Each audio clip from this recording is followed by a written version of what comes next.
Perfect. Welcome, everybody, to tonight's meeting. Today is October 13, 2021. The meeting is being recorded, and the recording will be available on the PRNC YouTube page as well as our website, prnc.org. All meeting attendees will be automatically muted when they join the meeting. Attendees may address the board in one or two situations. Number one, comment on the agenda item, or number two, provide general public comment. After each agenda item is read out loud and before a board vote is taken on that item, I will ask if any member of the public wishes to address the board regarding the agenda item being considered. At that time, the meeting attendees can electronically raise their hands to speak. This is done as follows. If you are attending the meeting using a telephone, or if you are attending the meeting via a computer or tablet, but still using a telephone for audio, you can raise your hand by dialing *9 on your phone. That will prompt the presiding officer that you wish to speak. If you are attending the meeting using a computer or tablet only, and thus using the computer tablet for built-in microphone, then raise your hand by using the raise hand function in Zoom, and I will see that you wish to speak. I will go down the list of those who raise their hand, turn on their audio one at a time, and ask him or her to go ahead and provide their comment within a specific period of time. When the speaker's time expires, I will let the speaker know that his or her time has expired, thank him or her for the comment, and turn off the audio for speaker. This process will continue until all attendees who raised their hands spoke. At that time, the board will discuss the motion and take a vote if they choose. For general public comment, as noted in the meeting agenda, there is an item dedicated to public comment on the items on the agenda, but within the purview of the board. When the item comes up during the course of the meeting, I will ask if any member of the public wishes to address the board regarding any issue that is not on the agenda, but is within the domain of the board's action and capabilities. At that time, the meeting attendees can electronically raise their hand to speak using the same procedures described above.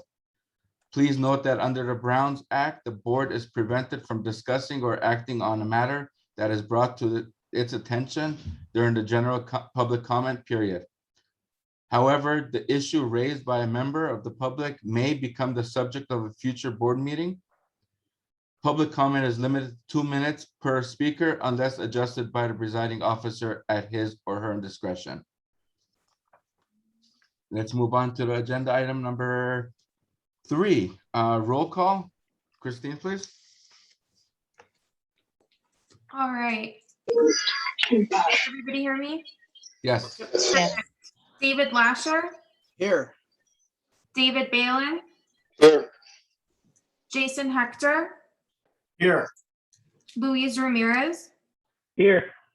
Becky Levesque, Here. Jennifer Ibrahim, here, Hilda Sarkeesian, Here. Voss Singh, Here. myself present, and Gabriel Canlian. Here. All right. So we have 11. Quorum, yes. We have a quorum. Awesome. Let's move on to the Pledge of Allegiance. Everybody stand up and you want to lead us? Yeah. Go for it. I pledge Pledge allegiance allegiance To the flag flag of the United United States States of America and And to to the the republic republic for which for which it stands, one one nation, nation, under God, God, indivisible, indivisible, Liberty. with liberty and justice for for all. all. Thank you. Good job, cutie. Okay, bye. Bye-bye. Thank you very much. Now let's move on to the president's comments. My comments today are straightforward and blunt a little bit, but it is what it is. Board, I want to start by saying that I'm very disappointed that some of you guys are just straight out ignoring all emails I send out. Some items I send out are very critical and time sensitive. And we are here to be a team. We are here as a part of a team. If one or two people are broken, the council is broken. I take this very seriously because not only because I'm the president, but I'm dedicating time like everybody else here to be here. And I think it's imperative that we all unite, we all are focused, and we all listen to the public, answer emails as needed, and so we can proceed instead of not checking your emails, not responding, and ignoring. I understand some people have a lot to do, but this is very important. We were voted, we were put in this position for the city and the stakeholders. And I encourage everyone to participate, get involved, show your support, volunteer to help, and send agenda items. Nobody's sending agenda items. Part of it is, it's great, we'll finish early today, but the other part of it is there's some kind of lack of communication here, which I want to fix if I can. And I welcome teamwork. Teamwork is the way for success. My next comment I want to make is I just want to make sure everybody knows that it is my opinions and not the board's, but I want to express my thoughts on the recent mandates and requirements that were placed by the city of LA and LA County on its stakeholders. It truly sickens me and I'm in shock. The mandates are not constitutional. Mandating something on someone, paying them money and prizes to comply, making their lives miserable to the ones who do not want to comply by the demands, by taking their rights away from shopping, going public places, going to schools, even working, is a violation of one's civil rights. Penalizing one, segregating them from society, discriminating them from based on their beliefs and choices is not what America stands for. Everyone is equal. We are one nation. There should not be a divide between one's belief or who or what they are. Is there? I think that there's no more freedom left, no personal choice, no constitutional amendments. I thought we live in a free country, a country where we have choices and rights. Suddenly, city of LA has turned into a full-blown dictatorship in my eyes. These are my thoughts once again. I hope I'm wrong. If I'm right, the future is dark. If I'm wrong, I'll be very happy. But it's time to unite the country and not divide. United we stand and divided we fall. I really had to mention this today because it really bothers me. It doesn't matter if you're vaccinated, not vaccinated. I don't care. It's your personal opinion. Nobody knows if I am or not. It does not matter. What matters is that we do have rights and we do have to respect each other because of who we are, not because of what we did or what we think about. That's all I wanted to say today, just so you guys think about it a little bit and move on. It's just something that really bothered me. Let's move on. Sorry about that little rant. Next item is updates from representatives, elected officials, and city departments. Are there any city departments or agencies here? I know Matt Hernandez will be showing up a little later I saw to give Tara, updates from CD12. Tara from LAUSD, Schmerelson's office. There, yes, I see her. I see Tara there. And Tara, the floor is yours. Okay, great. Can you hear me? Yes, we do. Okay, awesome. So hi, everyone. My name is Tara Vidani. As I think Jason said, I work for LA Unified School Board member Scott Schmerelson. I just want to start by giving a shout out to Jason's daughter, a Castleby Lane Elementary School student who did your pledge. I love that idea and hope you feature more students in the coming months. I have a couple of updates, and if I go over time, feel free to cut me off. But first update I wanted to share with you all is that it is the time of the year where LAUSD families and potential families are invited to explore and learn about our various program offerings. So as you may be familiar with, as a resident of LA Unified, you're entitled to go to your neighborhood public school, but you also have the opportunity to apply to magnet programs, dual language programs, affiliated charter schools that aren't necessarily in your zone of attendance. And the time to do that is between October 1st and November 12th of 2021. And this is for the 2022-2023 school year. So I did send out an email at the end of September with some information on the various programs that we have available. There are over 300 programs across the district. Of course, at Porter Ranch Community School, one of the big programs is Korean Dual Language, but we have all sorts of magnets that focus on, you know, robotics, STEAM. We have the new urban design magnet that we're really excited about. So if you are interested in learning more about these program offerings, there's an information session tomorrow afternoon from 5 to 6:30 p.m.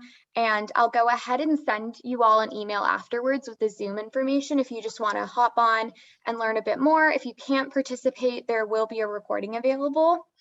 For the parents that are on, you might be familiar with Eureka. It's the new math curriculum the district adopted. The local district Northwest is hosting an information night to talk to parents about what learning math looks like these days and what the curriculum is and how you can support your students. So that information is going to be on Wednesday, October 20th from 5 to 6 p.m.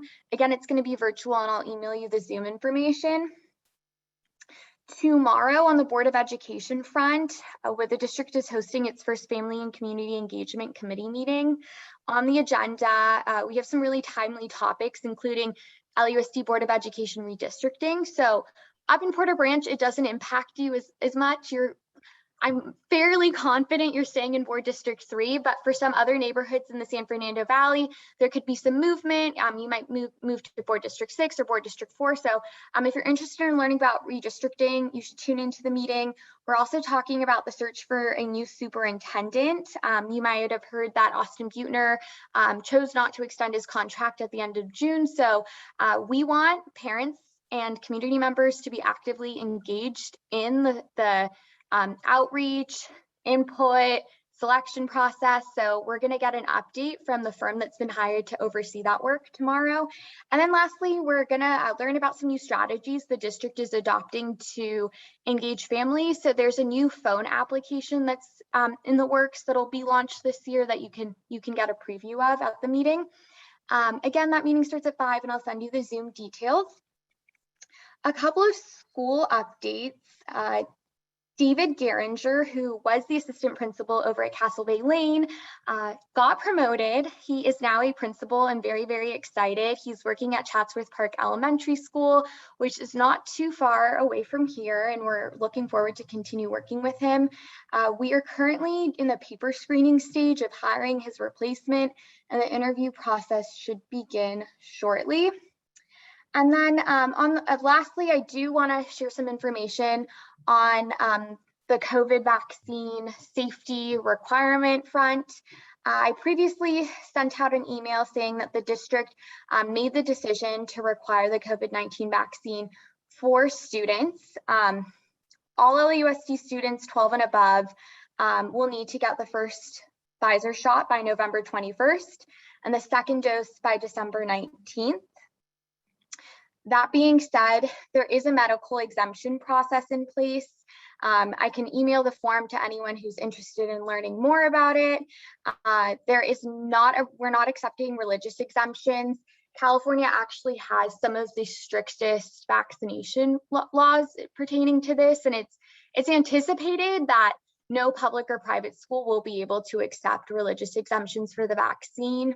I heard some of the concerns earlier in the meeting, so I would just say that my 2 cents as someone who works in this space is that I think in the state of California and for most of the country, I think the COVID vaccine is going to be required for students before the 22-23 school year begins. The state has already said that no later than July 1st, 2022, all public and private school students will need to be vaccinated against COVID-19. It's going to be added to almost a dozen, like chickenpox, polio, tetanus, rubella, hepatitis B, whooping cough.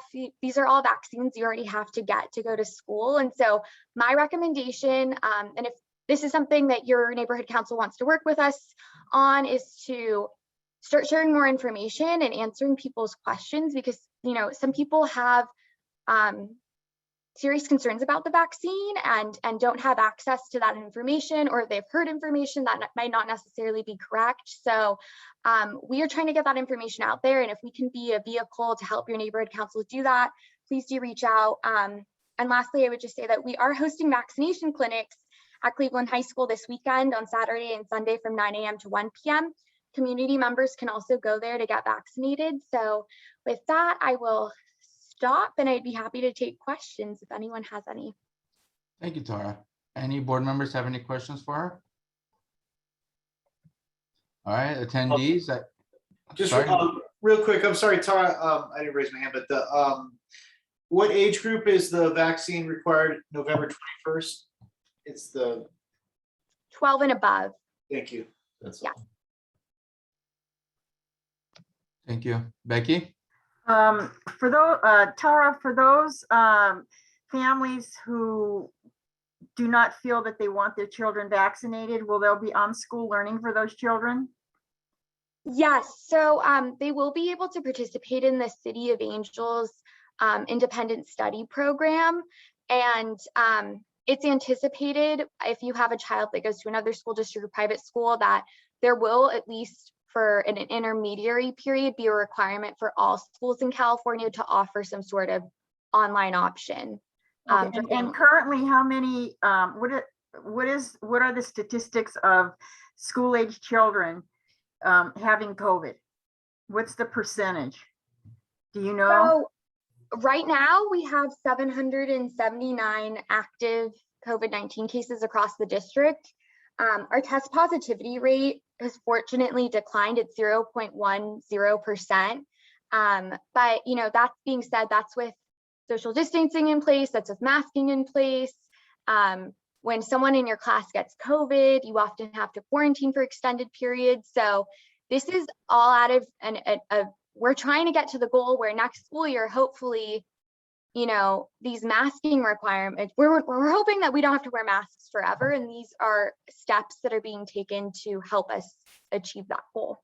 And do you know what the mortality rate is for the children, the COVID mortality rate for children under the age of 18 in LAUSD? I don't know that off the top of my head, but I would say that a lot of children have been impacted by having either their parents or a grandparent who cares for them pass away. And more schools than you would ever want to have started bereavement groups because students are grieving the loss of a loved one from COVID-19. But it's not the students that are dying, it's the parent. Okay, thank you very much. Tara, I got a quick question for you. How many of those students that have COVID or were received or got COVID got it from the school versus outside the school? Do you know the percentage of that? Yeah, so right now there's one case of active school-based transmission, which means that through the county's collaboration with the district, that 778 cases were transmitted outside of school. And so they got it in the community and then came to school and found out that they had COVID. So 1 out of 700 plus cases were from actual school. Correct? I mean, that's one way of looking at it, but again, that's with people wearing masks. I'm not a doctor. I'm just telling you that this is the requirement and it's not going to change. And this is going to be our new reality moving forward. So maybe we could invite a doctor to the meeting next month and learn more about the vaccine and how it's impacting kids. I appreciate that, Tara. Thank you. Thank you. Jason, you have a question? Yeah, and Matt Hernandez just showed up, by the way. Just can you, Tara, can you send the Eureka Math information? Because I, for some reason, didn't get it through Castle Bay, but I want I'm to. just actually going to email it all to you in a couple minutes. I appreciate that. That's all. I'm good. Thank you, Tara. I think we have Thank you. a couple more questions from the audience and then we can move forward. I know Brad Sherman's waiting to speak. Brandy, you have your hand up? Can you hear me? Yes, we hear you. Hello, good to hear from you, Tara. I can't see you, but it's good to hear from you. So I just wanted to put on your radar and the board members' radar.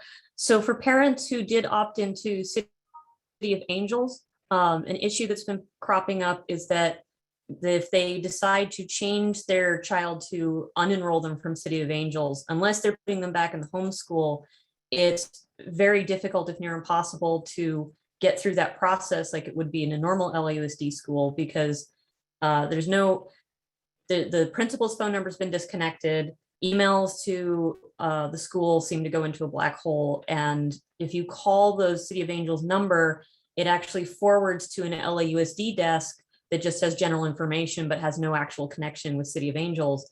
So they can answer questions, but they can't do anything. There's no, like if I go to Castle Bay, there's a front desk receptionist and there's the vice principals and there's people I could talk to.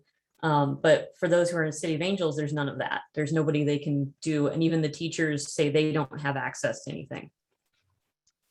Yeah, no, Brandy, I hear what you're saying. You're not the only person that said this. Just for context, City of Angels has long existed. Usually there were fewer than 1,000 students participating in independent study, and now it's nearly 20,000 students. So in a couple of months, there's been a huge expansion, but the district actually recently transitioned from central management of City of Angels to having a local district administrator for each area. So in Northwest, that's someone by the name of Ramon Mella, and he's very responsive to email. So I will go ahead and share his contact info. I have Brandy's email, so I'll go ahead and share that contact information. Thank you. And if you have any issues moving forward, please just reach out to our office, because that's a lot of what we do, is elevate concerns or try to get people connected to the right folks. Yeah, because I'm hearing from a lot of the parents. I will be happy to share that. Thank you. Thank you, Brandy. Thank you, Tara. Next is Roberta. 1 second. Floor is yours. Got it.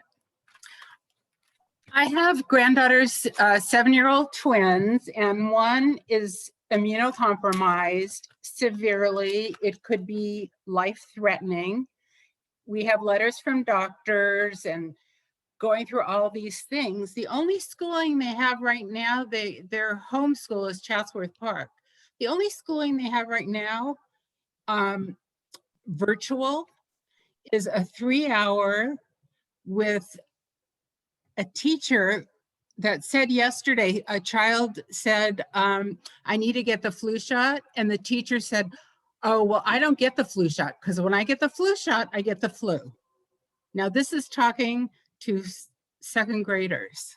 How can this teacher be teaching the children? That's a great question, and that shouldn't be happening. If you wouldn't mind email, I don't know if you can see the spelling of my name. It's Tara.Vidani, V like Victor, A-H like Henry, D like dog, A like apple, N like Nancy, I like ice, at lausd.net. The name of the teacher, that would be helpful, and we will hopefully get that issue looked into. One more thing is, my daughter was featured in the LA Times on September 27th. The article started on the first page, and online they were at her home filming for 3 hours, taking pictures to show what it's like for what they're going through. And I've emailed several legislators and stuff, and I haven't gotten one answer from anybody. And neither has my daughter. So, okay. I guess that's Yeah, it. I'm sorry, I'm a little confused. What were they filming about? Or, I mean, you could also email me that information if you don't want to share it here. No, they were emailing because of what the homeschool is and the trouble. My daughter's name is Allison Goldberg. She's been trying to get settled, and everything is, a block. And I'll look up I couldn't get your email when you set up before, so I got Tara. But I'll find out. Thank you. Thank you. If you guys can connect with each other later, that'll be perfect.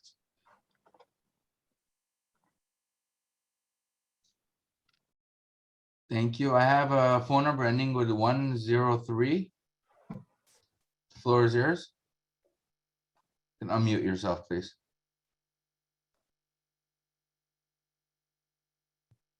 Unmute, please. 103 phone number ending with.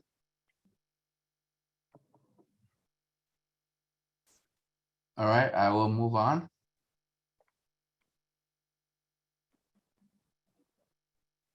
And I see Brad Sherman has his hand up. Congressman Brad Sherman, you want to make a comment on this topic, or you're just waiting to speak on next item? Floor is yours. Just waiting for the next item. Has my time come? Yes, it'll be in about 1 minute or so. Okay. I'll keep you here in a sec. 1 second, please. Any other comments for Tara? That'll be it. Thank you, Tara, for coming today. I really appreciate all the information, as always. And we always welcome you here. Of course, my pleasure. Thanks for having me. Thank you. Have a wonderful evening. Are you staying around, or are you going to be leaving? I'll be staying, but I'm double zooming. So if you need me, just like let me know in the Q&A or email me and I'll come right back. You got it. Thank you. Gabriel, Yes, sir. are you gonna take Matt Hernandez from Councilman Lee's office first, or are you going to go to Is Matt here already? the congressman? Matt Hernandez, yeah, he is here. Let me take Matt. I know he has something quick to say. Huh. Let me bring him in because Brad Sherman's is, I think, 10, 15 minutes or so. 1 second. Matt, the floor is yours. Hello, can you hear me? Yes, we can. Thank you. Hi, good evening, everybody. So just so you know, my name is Matthew Hernandez. I am the Public Safety Deputy for Council District 12, Councilmember John Lee. I'm your liaison to LAPD, Fire Department, Building and Safety, Park Enforcement, and Film LA.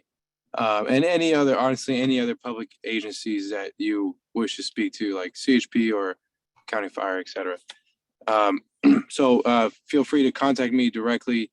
Real quick, my email is my name, matthew.hernandez@lacity.org.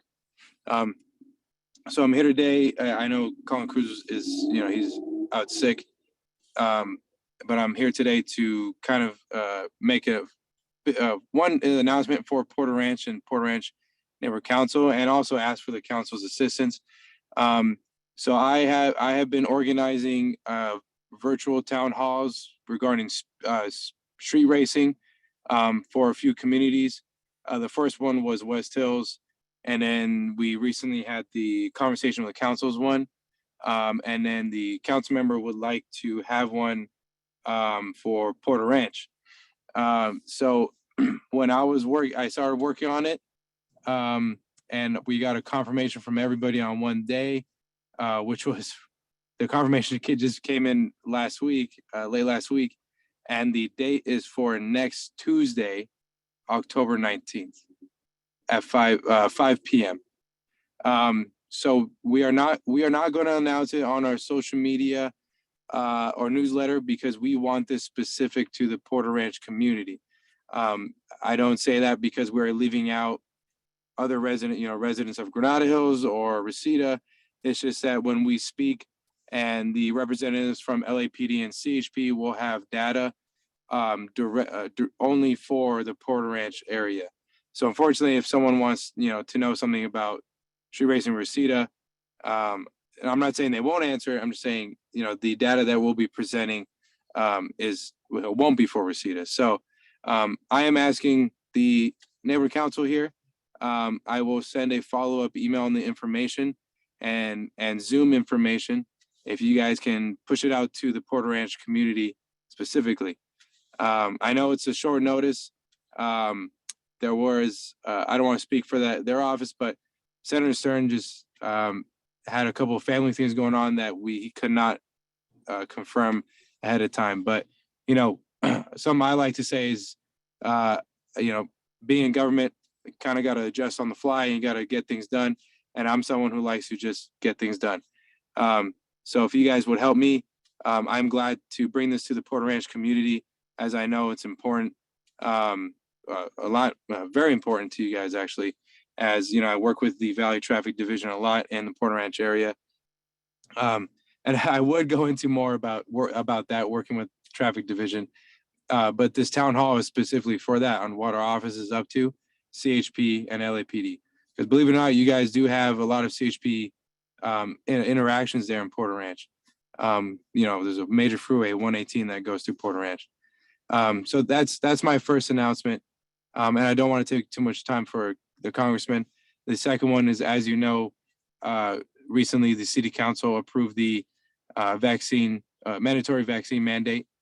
So those details are as it goes. It begins in November 5th, for all designated locations, bars, restaurants, gyms, and other locations like those, to post signage that you are required to, present proof of vaccine to enter the building. The second date is November 29th, and that's when enforcement will start occurring. And how it will go is the first offense is a warning, second offense is $1,000, and after that, every offense is increased by $1,000. So your second offense is $2,000. And just in case you weren't aware, during the council meeting, a council member made a verbal amendment to address mall. So I was just at Northridge Mall. So to address locations like mall or shopping centers that have multiple entries, because I know there's a lot in the city of Los Angeles itself. That has yet to be heard in committee and actually be amended to the ordinance. And then that's all I have for today. I'm willing to take questions. Thank you, Matt. David Lasher, the floor is yours. Hi, good evening. Thanks, Matt. Good to speak with you. Hey, I've got an issue that's right up your alley. I realized recently that my home and probably hundreds of others are not within the extreme, very high fire severity zone that designates a lot of Porter Ranch. Obviously, further up the hill, up towards Cessnon, absolutely. But there's a large portion of Porter Ranch that's not in that zone. But on the county and on the city's zoning maps and on the city's fire maps through the brush unit, we are. That impacts my homeowner's insurance, makes it more expensive. I contacted the brush unit. It took them 2 weeks. Calling them, they tell you to email them. I waited 2 weeks for a response. The response was, your house is in the extreme zone for CAL FIRE maps. We don't change zoning, which was absurd because I had the maps from CAL FIRE that show I'm not within the zone. When I replied again to that, saying you're saying you don't change these zoning designations, and then that it was set by CAL FIRE when I'm not in the zone per CAL FIRE, their response was email Inspector Ryan. That was 3 weeks ago. I have the LA City Fire Department directory. I've called 30 numbers on that directory, not one answers. And when they do answer, oftentimes it's you've reached a voicemail that is not set up. I don't know what's going on over at LA Fire. The brush unit doesn't return calls or emails, but I'd like to figure out how many hundreds of other residents are paying hundreds of dollars more for fire insurance when they don't have to. Okay, it's very interesting. I'd like to talk to you more about this. I will send you an email that shows how my house is not on the map and not in the zone, and we'll go from there. Okay, please do. Appreciate it. Thank you, sir. Thank you. Thank you, David. Thank you, Matt. We have one more question from Voss Singh. Hi, Matt. I need to know for November 19, how much time will be taking the town hall in all? Okay, so it will be 1 hour. Okay, thank you. 1 hour. And I'll send you guys more details on that. Okay, thanks. Thank you. Any other question? We have a question from Brandy. Brandy, the floor is yours. Thank you.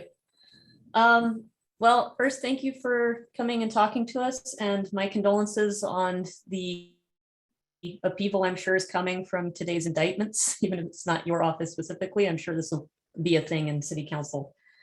So I have a question in terms of the vaccine mandate. What are the rules regarding children who are too young to be vaccinated? Will parents have to present a recent negative COVID test, or is this ordinance only applying to old enough for the vaccine or only adults? What is the situation? Yes, so the age is 12 years or older. Okay.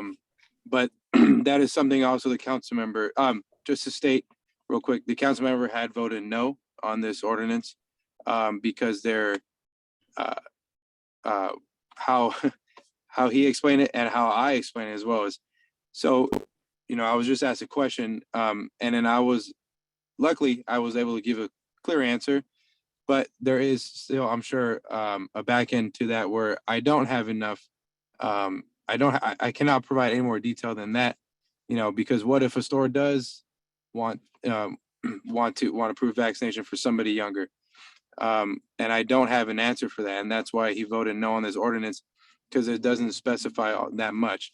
Yes, things will be added in the short time here. But for right now, it's very hard. You know, I was working in the office today and people were asking me questions. It is still very difficult for me to provide a clear answer because there is gray areas of this ordinance already. And the fact that we are rolling it out so soon, where clearly we need things we need to work on it, is why the council member also voted no. Understood. Yeah, well, hopefully all the gray areas will be hammered out soon. Thank you for your response. Thank you, Brandy. Thank you, Matt. I think we have 2 more questions and I'm gonna go on, actually, let's see, 3 more questions we have to go on. Jason? Thank you, Matt, for attending in replace for Colin. Hope he's doing all right. I just wanted to ask you to thank Councilman Lee for the letter of support he wrote. It was a really nice letter he wrote for the grant that we've been working on in the Beautification Committee in the parks, the Park Beautification Grant. We really appreciate that. So I want you to tell him thank you. I'll let him know. Thank you. And now we got Patty's next and then John, and we're moving forward due to time. Patty, the floor is yours. Thank you. One question. On November 4th, the CPUC will be voting to increase capacity at Liso Canyon, and the Board of Supervisors have sent in a letter of opposition to this. And I know that there's a resolution that was introduced by your boss some time ago, but this is such a time critical thing, given that this vote is going to be happening. And we need that resolution to be passed and a letter from the city council to be sent to the commissioners telling them this will be harmful to this community. Thank you. Thank you, Patty. Thank you. And last, 1 second, will be John. Floor is yours. Yeah, I just wanted to go to Congressman Sherman. We're about 25 minutes past his scheduled time. Okay, yeah, his next. About 5 minutes. We should do that presently. Perfect. And Let's go. I do have to leave. I'm for about 30 minutes late, and I've got another, you know, I got a big district and a lot of calls to get on. You got it. The floor is yours, Congressman. Okay, because I was supposed to start at 6:30 and leave at 6:05. Hello, I'm Congressman Brad Sherman. I've represented the West and South San Fernando Valley in Congress for the last 25 years. And although they call me Brad Sherman from America's best named city, Sherman Oaks, in fact, I live in Porter Ranch, lived there for about 6 years. With me on the line is John Alford, who you just heard. And we're both here in our constituent service office. And I want to put in a pitch for his. Imagine a federal agency makes a mistake. It could happen. It could affect you. You call John. He'll work very hard. He solves your problem. And then I, Brad Sherman, take the credit. That's a very good system. For that system to work, you need our phone number, which is why we put it on the comb that we distributed throughout the San Fernando Valley. And the reason I distribute combs, I think, is obvious if you're looking at me. We're dealing with, of course, the regular ongoing matters with the Social Security, the VA, the IRS. but a lot of our constituent service work now involves the new programs that have come into being since COVID, particularly the PPP program, where now the issue is getting the loan forgiven. So a lot of businesses receive money, and now the issue is whether they need to pay it back. If you're running, you usually work with your bank and the SBA on that, but if you need our help, give us a call. And we particularly like helping businesses on constituent service matters, because you don't just help one person, you help the entire Valley economy and of course the employees. That's why tomorrow I'll be at the Chatsworth Porter Ranch Chamber of Commerce meeting there at the Vineyards. So if you're involved in business and involved in Porter Ranch, I hope to see you there tomorrow at lunch. We're also dealing with a lot of calls dealing with the child tax credit. That's a $250 a child, $300 for those under age 6. I serve on 2 committees. The Financial Services Committee deals with all aspects of our economy, and I'll get to some of those issues soon. And the Foreign Affairs Committee, where I'm the second most senior member, and have been known for fighting for an American foreign policy that reflects American values, working for peace and security for Israel, I was a leader in getting the Armenian genocide recognized, and I'm now one of 2 or 3 members that have successfully gotten a language in a bill that passed the House to cut our military relationship with Azerbaijan, and especially working for the return of the POWs captured in the recent aggression on an Artsakh. And I chair the India Caucus, which is the largest caucus dedicated to our relationship between the United States and any single country. Let's see. I could go on for an hour, and I will. On November 16th, we have our telephone town hall. That's at 7 p.m. To RSVP and to learn to see how to dial in, you go to bradsherman.house. That's for House of Representatives. Also live in a house in Porter Ranch, but bradsherman.house.gov.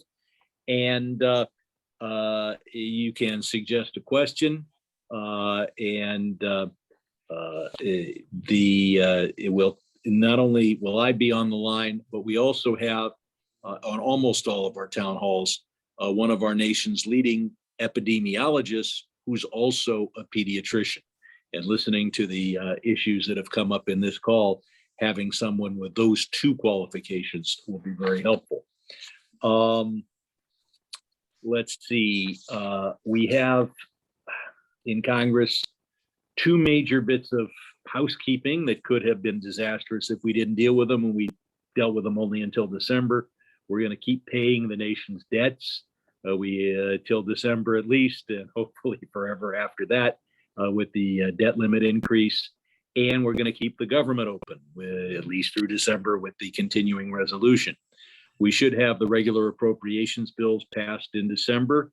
In addition to the regular government operations, I've got money there for certain projects in the San Fernando Valley, including $2 million to help Hope of the Valley deal with the homeless, $1 million to help Baby do for the same thing for those women and children who are without housing, and also about $700,000 to plant trees in dealing with the fire risks in O'Melveny Park and Aliso Canyon, and in areas that have been ravaged by the Cessnon fire and the Saddle Ridge fire. And that's not just to plant the tree, that's the easy part. But Tree People cares for the trees under the contract for at least 3 years to make sure that the tree actually grows. We could talk about the infrastructure bill and what has been called the human infrastructure bill if people have questions about that. So why don't I take a few questions in the time we have remaining? Thank you, Congressman. Let's see if anybody has questions. Jason Hector.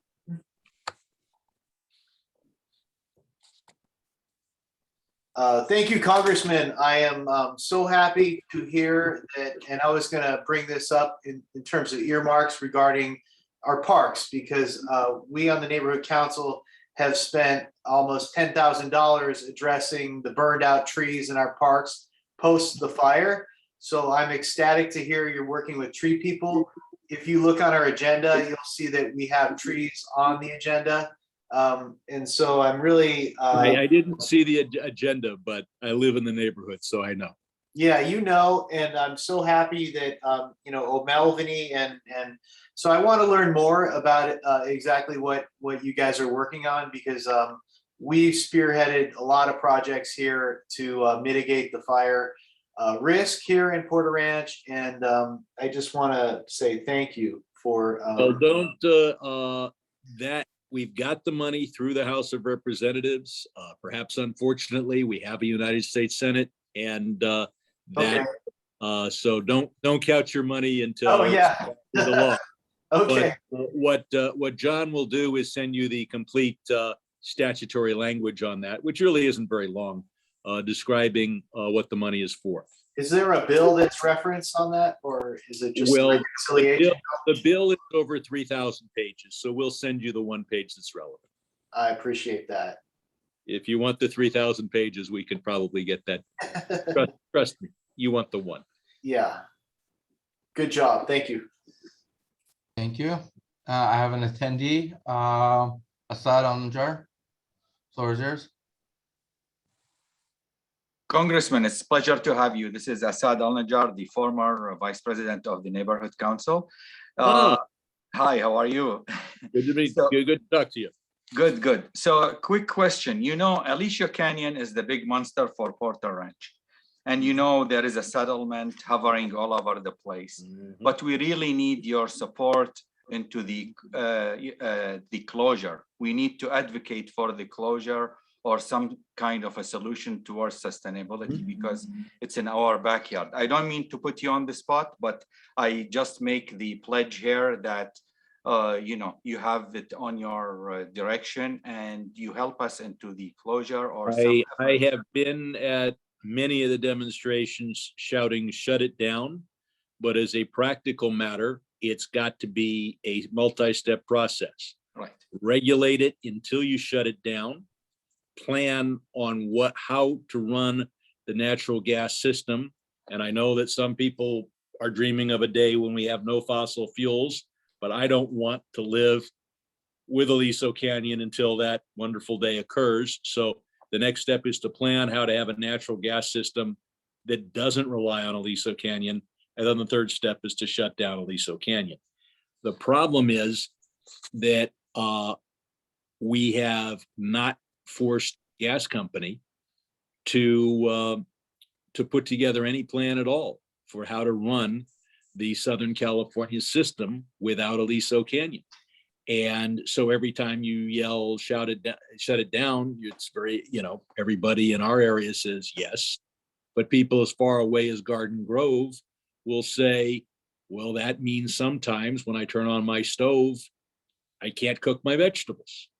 And there are a lot more people who live in a circle, who live in the LA area, who are interested in cooking than there are people who smelled the gas, as we all did back when we experienced the greatest blowout in natural gas history. So shut it down. It needs to be a slogan designed for a system that worked without it, and shut it down. And that first part of it hasn't happened yet. And the PUC has got to be part of it. We need also to get federal regulations on natural gas storage, not only for Porter Ranch, but for the entire country. The state regulations will in most cases be at least as strong as anything that is likely to be adopted at the federal level, because it's California that experienced this. And the oil and gas companies have a lot of power in Washington, even with a Democratic administration. But right now, there is no regulation in many, many states. And there's Obama promised me regulation, delivered on the promise. Trump erased the regulations. and now we have to get them readopted. So that's the status of the efforts on Aliso Canyon. Thank From you, a- Congressman. I appreciate it. Thank you. Brandy? Hello, Congressman. Andy. Welcome. Hello, John. Good to see you too. Hello. Hi. I'm always happy to see you at our Aliso protests. So I'm very sure you are aware of some of the horrifying legal tactics some states have been pulling. Is there any hope of at least limiting bills that have eligibility for the filibuster, maybe before midterms? I think that is why McConnell, let's put this in context. In every body that you're a part of, including this neighborhood council, to pass something, it takes 50 votes. The basic rule of the Senate says it takes 50 votes or 50% plus one. The filibuster, though, and a rule of how long you can talk, not what it takes to pass a bill, has in effect been turned into a bill, a rule that says you need 60 votes to pass anything. There is an exception to that called reconciliation that applies only to budgetary matters pursuant to an already adopted budget resolution. Correct. That therefore doesn't apply to some other very important things. For example, it didn't even apply to the debt limit, not because it's not budgetary, but because it hadn't been put in the budget resolution. Democrats didn't think we needed to put that in the budget resolution because we always raise the debt limit. So we have been trying to convince Democrats to abolish the filibuster entirely or selectively. And we said voting rights is so important, abolish it for that. Right to choose is so important, abolish it for that. We got nowhere with at least a couple senators and a few others whose names are not famous. And then we started then though the debt limit came up. And they might have listened to us just because that is a bipartisan thing. And it is, everybody agrees it should happen. There's just disagreement as to who should make it happen. And and so when McConnell was preventing it from happening in a prompt enough manner, he eventually gave up for 2 months and allowed it, because otherwise there might have been an exception to the filibuster for that. So even before, I think before you see an exception to the filibuster, you'll see McConnell getting reasonable on that particular issue. But what he did was simply get reasonable for 2 months and then turn to Democrats and say, now you know that you can do it by yourself through an excruciating process that takes about 2 months. So I'll give you 2 months to do it, and now go do it. And don't talk to me about making an exception to the filibuster to do it, because you know you don't have to, you just have to go through the excruciating 2-month process. So that's where we are with the debt limit. That's where we are with the filibuster. Needless to say, majority rules in every other circumstance. Right. Thank you. Thank you. We got Becky. Hi, good evening, Congressman. Thank you for joining us this evening. My question relates to Aliso Canyon, and I was wondering where we stand in getting the list of chemicals that were emitted from the blowout at Aliso Canyon. We're having trouble getting the list, and I wondered if you could help us out with that, or where That do is we much, stand on that? that's much more a state issue. I know John's following the state efforts on that, but it's not something that will ultimately, that's something that will come from Sacramento, not from Washington. John, do you? But you were do affected you- personally. Thank you very much. Yeah, and it's a, we have a very complicated governmental structure, and it's weird to be part of the federal government and say, well, that's in somebody else's department. And our government was designed by people who feared government and made it as complicated and sometimes ineffectual as possible. John, I don't know if you have any, if you've been following the state efforts and have. I have. I understand the question. I don't have it offhand, but I can certainly. Okay. I know there's been back and forth as to whether or not they're going to be upfront about it, but I'll follow up with Becky. And we really should get on the other call, sir. I've got time for one more question if I talk fast. Sounds good, Congressman. You ready for the next Let's question? do one more, then I can still make it just in time for the next one. Okay, Mike Benedito, floor is yours. Yes, Congressman, how are you? Thank you for being here. Mike Benedetto, President of Granada Hills South NC. Oh, Yes. visiting a different, hey. Yeah. Well, we yes. all got to work together, right? I know. Right. You don't have enough fun just to attend your own NC meetings. You attend this one too. This is good. Absolutely. It's called outreach. Yep.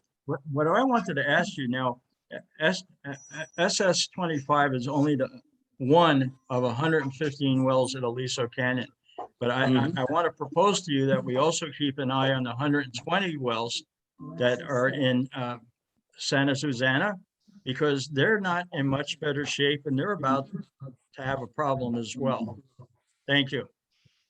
And you're saying that there's natural gas storage there too? Yes, 120 wells. One more thing to worry about. Yes, sir. Thank you. Thank you. Congressman, you want to make any closing remarks?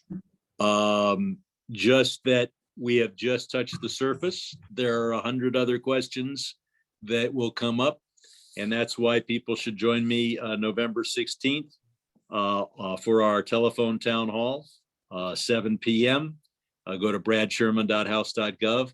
I very much want to do in-person town halls as well, but if you've attended any of them, you know that will be probably the last kind of thing you'd want to do during the COVID crisis. So they tend to get a little rowdy. We have had officers there. I know there will be people there who will refuse to wear masks, etc. And so I look forward to a time when rowdy, maskless crowds can get together and ask questions about the federal government in the rambunctious style that we had before this COVID matter. Until then, we'll do the telephone town halls, and we'll still do the telephone town halls because they're a lot more convenient for an awful lot of people. November 16th, 7 p.m. Thanks a lot. Thank you, Congressman Brad Sherman and John. You guys are always welcome here. And looking Thanks, Gabriel. forward to Thanks, Maria. next Thanks, year. Brandy. And if you're involved in business, I'll see you at the vineyards tomorrow. Thank you. Hey, John, can you drop your email in the chat if you don't Will mind? do. Thank you so much. All right, let's move on. Next item is discussion regarding tree planting community involvement improvement project. Jason, cheers. Okay. So I wanted to invite tree people here. I attended a supervisor program where we learned about doing big events with tree people, and I learned a lot. And honestly, we removed all those stumps, and so the next practical step and what I'm hearing from the community members is when are we going to plant trees, right? So right now our beautification committee is empty. I don't have any board members on the committee. So a committee really isn't a committee without other people, right? Otherwise it's just an individual. So it takes a lot of planning, takes a lot of work to do these kind of things. We removed 60 stumps, so there's a lot of, and then before that there were a lot of empty tree wells. Tree people, when I attended the event, I went through the training in being a volunteer coordinator. they really come with a lot of help and support. And I've been working with Councilman Lee's office, trying to get them to be involved. But you know, we have to really come together on this if we're gonna get to do something this. You know, it's a lot of work. You know, when we went out there, there must have been about 30, 40 people, and we planted about 12 trees. So the other thing that I participated in was Devonshire and Balboa. There's a Sky Valley volunteer organization that they have a watering truck, but basically it's just a tank with a pump. And so I learned how they water their trees, and it's really pretty simple. The pump itself is about a couple $100. The tanks are easy to get because they're basically tanks that they put chemicals, you know, like sanitizer or whatever. So you're basically just filling it up with water and using a pump, and then just watering the trees. So it's more of a labor intensive thing. That's really been the stumbling block, is just getting the watering taken care of, because organizations will come in and will plant the trees, but we can't get the project done without commitment to water. And you know, that's really what we need to do. So I just I actually wanted to have the person from Tree People come, but she has a class at 7, so she couldn't make it. But I just wanted to share, you know, that I went through this volunteer supervisor program with Tree People. And so I'm working with them, and very educated on how to do it, how to make it happen. But you know, I need some help on the Beautification Committee, number one. Number two, you know, I need some support from the council office.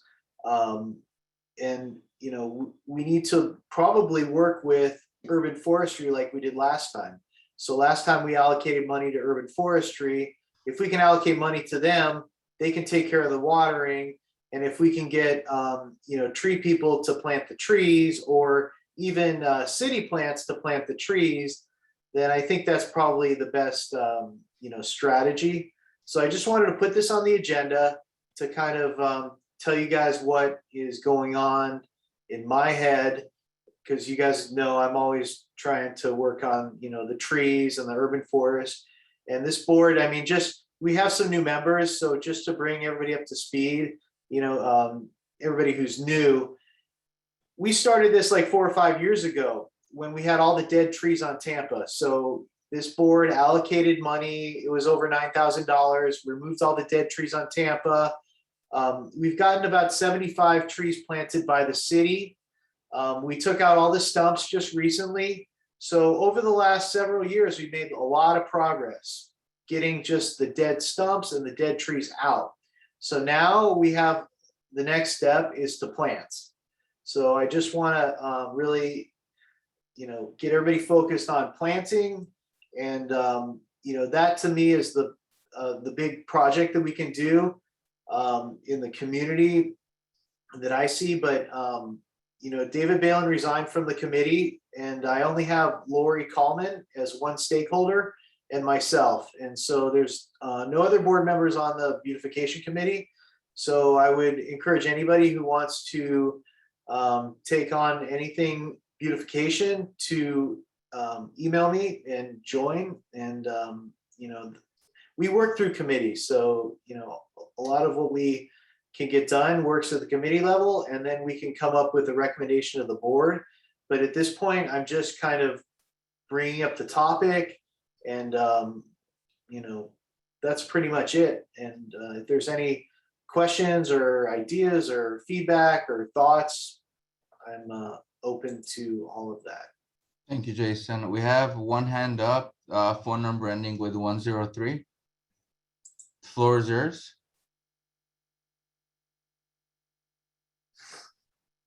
Phone number ending with 103. Hello? Yes. Hello? Hi, Yes. this is Sherry Darrahanian. My laptop doesn't work.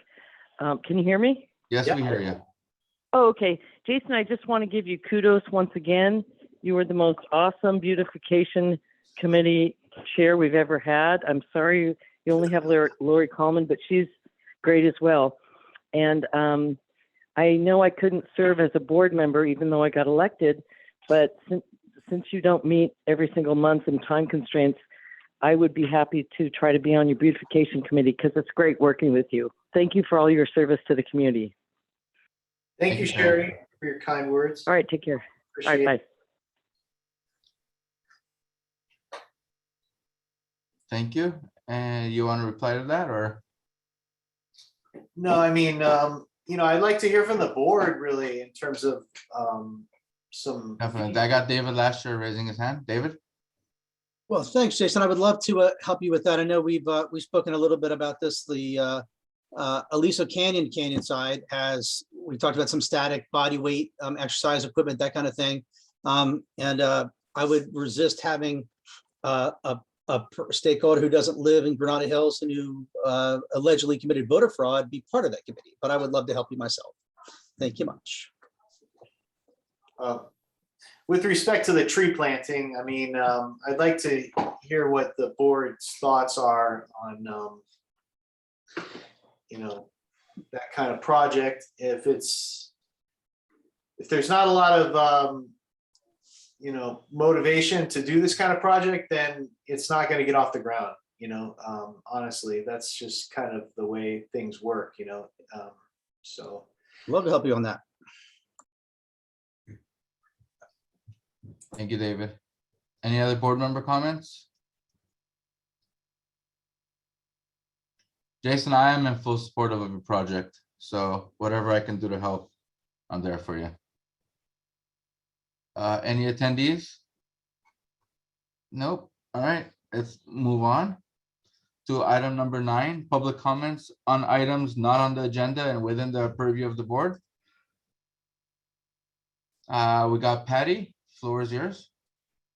Thank you. As you might know, I'm a co-founder of the Aliso Moms Alliance. I'm on the Health Study CAG. As I mentioned earlier, on November 4th, the Public Utilities Commission will be voting to increase capacity at Aliso Canyon. And so we need everyone to call into that meeting to tell the commissioners that Aliso is already unsafe at its current capacity and that more methane gas will cause even more health problems, increase the safety risk if we get a major earthquake or another wildfire like Saddle Ridge. And so I'll post some information in the chat box with the information, the phone and number. And I'll also, as soon as the agenda gets posted, maybe on the 25th, I'll email the board with all the information and the item number. And, also as a doctor's daughter, I have to say that if my father was still around, he would be dismayed that so many people are refusing to get the vaccines and not willing to give them to their children despite all the testing that was done last year. He made sure I got the polio vaccine when I was 11 months old, when the vaccine was just brand new and had been tested on school children. It's so important. And that's why schools are going to be requiring it. It's for the good of your children and the community. So thank you. Thank you. Next is Milena. Floor is yours. Hi, can you hear me? Yes, we can. Hi, I am part of an interfaith organization in the San Fernando Valley. And we have one of our interfaith leaders who was shopping at the Ralph's in Porter Ranch and he was racially profiled, and he very calmly asked the manager, asked to speak to the manager and pointed it out, and it could have been handled by employee training. And Ralph's response was to send a letter banning him, his entire family, and his entire family from all Ralph's and all Food for Less supermarkets on threat of arrest if they were to enter any of them. Because this happened at the Porter Ranch location, I wanted to make you aware of it. We have a page on our website, which is at the Center for Spiritual Living in Granada Hills, cslgh.org. If you click on media, there's a Black Lives Matter, BLM media kit, which has the letter and the timeline and all the different things that we're doing. We're reaching out to all levels of local government, have already reached out in many cases, and the media. And I don't know if there's anything that your neighborhood council can do, but if you can, please let me know. Thank you, Milena. You can always reach the board at board@prnc.org. That'll be the best way to reach us, and we can move forward from there. Thank you very much. Thank you, Milena. Assad? Yes, thank you, Gabriel. Well, as you all know, the city of LA is going with the neighborhood councils towards possibly in-person meeting.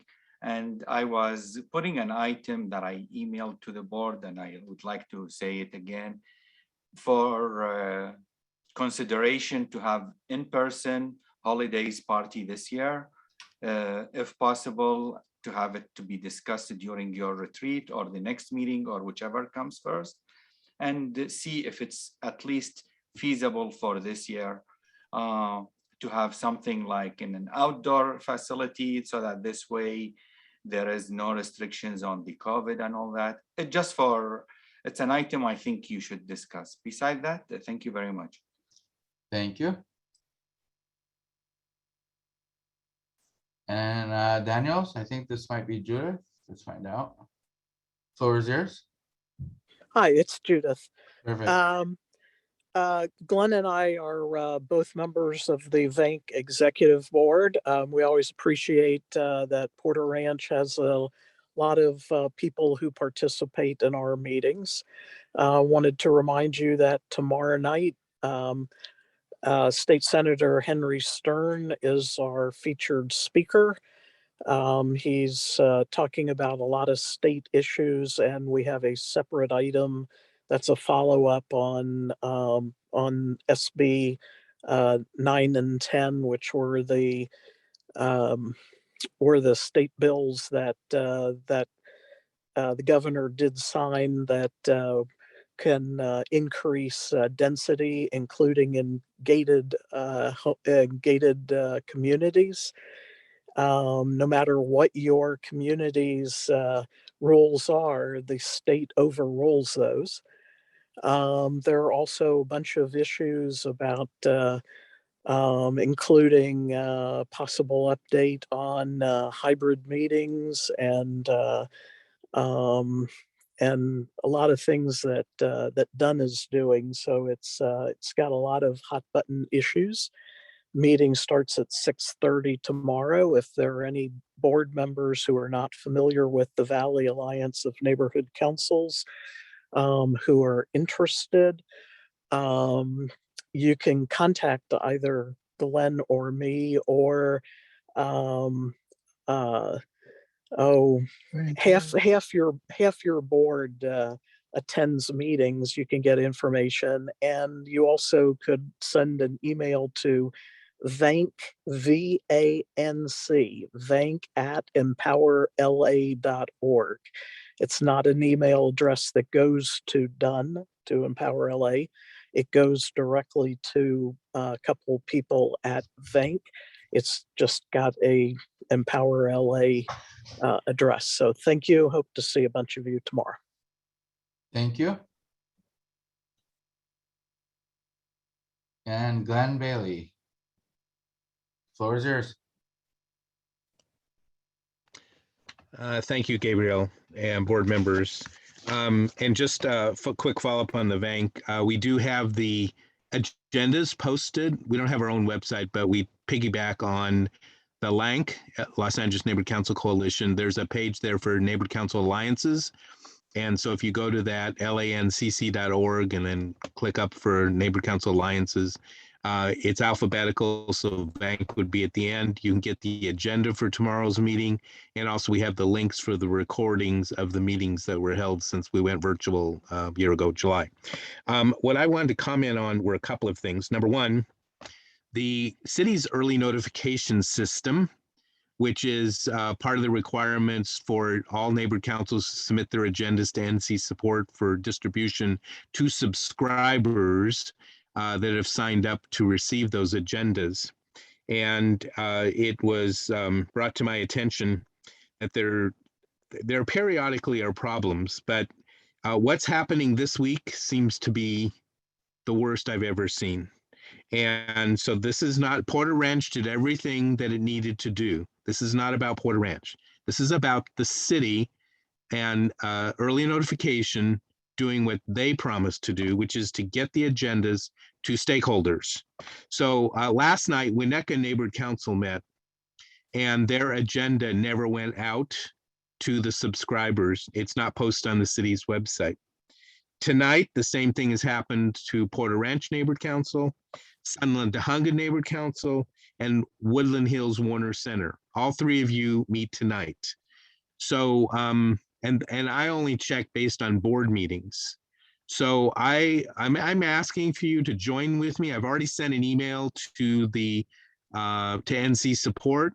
I copied the email to the general manager, and I copied the Board of Neighborhood Commissioners. And frankly, I hope you all subscribe. I hope you all may have noticed that your agenda did not be sent out by ENS. Gabriel did confirm, you know, it was submitted in a very timely, early actually. You know, I think the more complete, this is not acceptable. There's tens of thousands of people who get notification based on signing up on ENS. And so I think all the council, I've notified the presidents of each of the councils, and but I'm here tonight just to make that point. The second thing, if I have a few more seconds, is regarding virtual meetings. So I am one of the appointees to the North Valley, to the Empower LA Virtual Governance Hybrid Working Group, which met a number of times during the past 6 weeks or so regarding the future of neighborhood council meetings, transitioning from virtual to in-person, and the possibility of hybrid. What I wanted to know, we just received a draft report that is going to be considered, not the draft report, I think the when they work on whatever input they get, it is going to be considered by the Board of Commissioners at their meeting this coming Monday, October 18th, that starts at 1 p.m. It's my understanding that basically this will be the update in terms of time frame. So nothing's going to happen immediately, but there are some consequences that are very impactful to neighborhood councils, especially if we have to have all of our meetings, committee meetings and board meetings virtually. It's enough of a challenge just to have board meetings. I'm sorry, not virtually, hybrid, which means in person plus a component that does the virtual like you're doing now, doing both.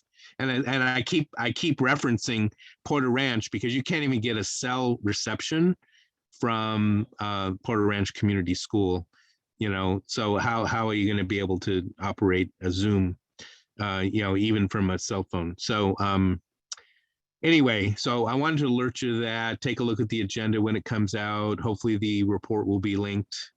And this will be a conversation this will be not the end, but the beginning of the conversation about this. And I hope that you will be engaged, your folks, you know, as a neighborhood council, but as individual board members, you'll be engaged as well, because you have some unique challenges, but a lot of neighborhood councils have unique challenges as well, even if they do have cell phone reception. So thank you very much. Thank you, Glenn. I see Mr. Gibson has his hand up. Floor is yours. Mr. President, if I get a chance to speak after Yes, sir. Glenn, I would like to. I don't know if this is the perfect time. You can speak right now. Go for it. So just want to touch base on a couple of items. This week has definitely been a lot of growing pains in regards to agendas getting posted. We definitely have a shortened staff as one of our colleagues has left from our team. And is part of the team that enables us with the agenda. So we were restructuring this week. It's definitely inconvenience to several neighborhood councils. In addition to that, I think one thing we were making sure as NEAs was we were following the bank posting agenda in regards to the physical, asking our NCs to make sure we had the physical posting it on their website, and just making sure if it was sent to ENS within the required 72-hour posting, we definitely made sure that that was okay. I definitely recognize there was a huge inconvenience to thousands of stakeholders, but we definitely want to make sure that that's not the only funnel to which stakeholders are able to see the agendas. We want to make sure that the NCs are able to utilize their websites. In addition to that, just want to touch base on Assembly Bill 361 that this sort of gives. So just it was as an up in regards to the virtual and hybrid model. I want to first start with Assembly Bill 361. It was detailed in our monthly profile, a monthly newsletter, to which, as we mentioned, it was signed by the governor on September 16th and went in effect on October 1st. This bill, this law will be effective until 2024. And one thing about Assembly Bill 361 is that it amends the Brown Act to allow virtual public meetings via teleconferencing. Teleconferencing channels such as Zoom to contribute we can continue using during the state of declared emergency. And with the passage of AB 361, Enable Council meetings will continue to be entirely virtual. There will not be a hybrid virtual in-person meeting at this time. However, the hybrid, as Glenn has mentioned, is Empower LA Virtual Hybrid Model Work Group. It's still working right now. We're still building off. We are working with our college, with our neighborhood council board members to ensure that we can build a good hybrid model based on trying to make sure we meet the needs of stakeholders and try to meet them where they're at. And so with this work group, it definitely enables us to hear what folks are. One thing the pandemic has definitely exposed and at a much greater rate has exposed is some communities do not have access to high-speed internet. And so we have to take into account that if stakeholders don't have access to high-speed internet, how are the kids able to do homework? And just as something that as folks who have time and time is, how do they get civically engaged? How do they see their neighborhood council meetings? How do they join into the neighborhood council system? And that's why, so AB 361 will be required, it requires presenting findings in the form of a vote supporting the continuation of virtual meetings every 30 days. With the work, with the collaboration of the Office of the City Attorney, City Attorney's Neighborhood Council Advice Division, it has been determined that the Board of Neighborhood Commissioners has the authority to make this decision and present the findings on behalf of the Neighborhood Council per section 902-BS of 902 B of the Los Angeles City Charter. So one thing, the neighborhood council will cover the responsibility for the whole neighborhood council system. So individual neighborhood councils will not need to take action. We do expect the commission to take action in the upcoming October 18th board meeting, which will be posted as 72 hours in accordance with the Brown Act to do within the 72-hour posting. This definitely falls in line with the commission's resolution regarding the temporary continuation of neighborhood council meetings, which came out in June 2021 prior to AB 361 being passed. If the commission determines that virtual meetings should continue, it will manage the monthly responsibilities of presenting AB 361's findings for the entire neighborhood council system. Neighborhood councils should still be aware of the few changes and adjustments that AB 361 makes within sort of when it comes to agenda writing and public comment and meeting interruptions or disruptions. One of which I definitely want to have folks to take note of is in the agenda. There will be some addition. I'll send it to the president in regards to some of the additional language. There'll be a follow-up that we'll be asking our neighborhood councils to include in the agenda. If there's a template for it, it's 2 sentences within in the beginning of the agenda. And we already do this, but AB 361 requires us to make sure that we put in a phone number for calling as well as a link for folks to join in online. We already do that. The one thing that is definitely going to be a problem is the way in which agendas are for time slots. for public comment periods. Because this board puts time slots on the agenda, it's something that I'm going to send an email asking that we don't put time slots, because if we do have a time limit or time slot for an agenda item during or for general public comment, AB 61 states that we must not take action before the full stated time is up. So if we are running ahead, we have to stay within that time. If we said that, Mr. President, we may work together just to remove the time slots so it doesn't hold us back at this time. And so this will be the advisement, is just to remove specific time periods at this time from your agenda. Timeframes will work against us. Anytime we put a time frame, we can still put the beginning, but if we put a time frame within the agenda items, it will become a problem because we must stay within that time slot based off of how the agenda is written. This goes on the assumption is, what if a stakeholder assumes that they can still make public comment? If, let's say, the public comment is from 7:15 to 7:30, what if they believe they'll be able to jump in at 7:27? We should be able to still provide them the capacity to provide public comment during the period of time we've stated on the agenda. So one thing to avoid that it becomes an issue is we want to remove time slots. It will not work in our favor. Also, something that AB 361 states is submission of public comments for virtual meetings can no longer be required in advance, right? So public comment must be provided in real time. So if this is something the board done the past, if this has been done in the past, that practice can no longer be accepted. Public comment must be in real time. However, if stakeholders, just kind of touch base on something. If stakeholders do submit, send emails or communications to board in regards to issue provide on the agenda, it will not be considered public comment. The chair can, if the chair wants to, they can acknowledge a communication that was received ahead of the meeting on a topic, maybe during president announcements. Hey, in addition to public comment, we received additional correspondence in regards to topic, and we can detail the stakeholder, but it does not count as public comment. AB 361 also talks about how we do disruptions at virtual meetings. If there's a disruption or interruption during an able council virtual meeting and the public is unable to participate or observe the meeting, we are requested to take a recess immediately. So there will be additional guidelines that talks about how we can take a recess if a board member is having a hard time, if there's an interruption that cannot be solved. And if the interruption cannot be solved during the public meeting, the meeting must be adjourned. So just kind of we'll have to touch base on that. So whenever that happens, we will have to adjourn the meeting at that time. We cannot sort of make motions to go forward or back. We just have to adjourn and call the meeting a day.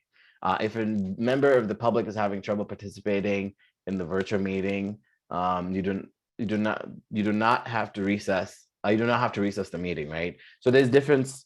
We'll provide examples, and it's something that's also detailed further in the newsletter. However, we will keep. It's going to be growing pains, but I'm definitely here to work with my boards to make sure that we are able to accommodate and just kind of discuss these issues to make sure we don't get caught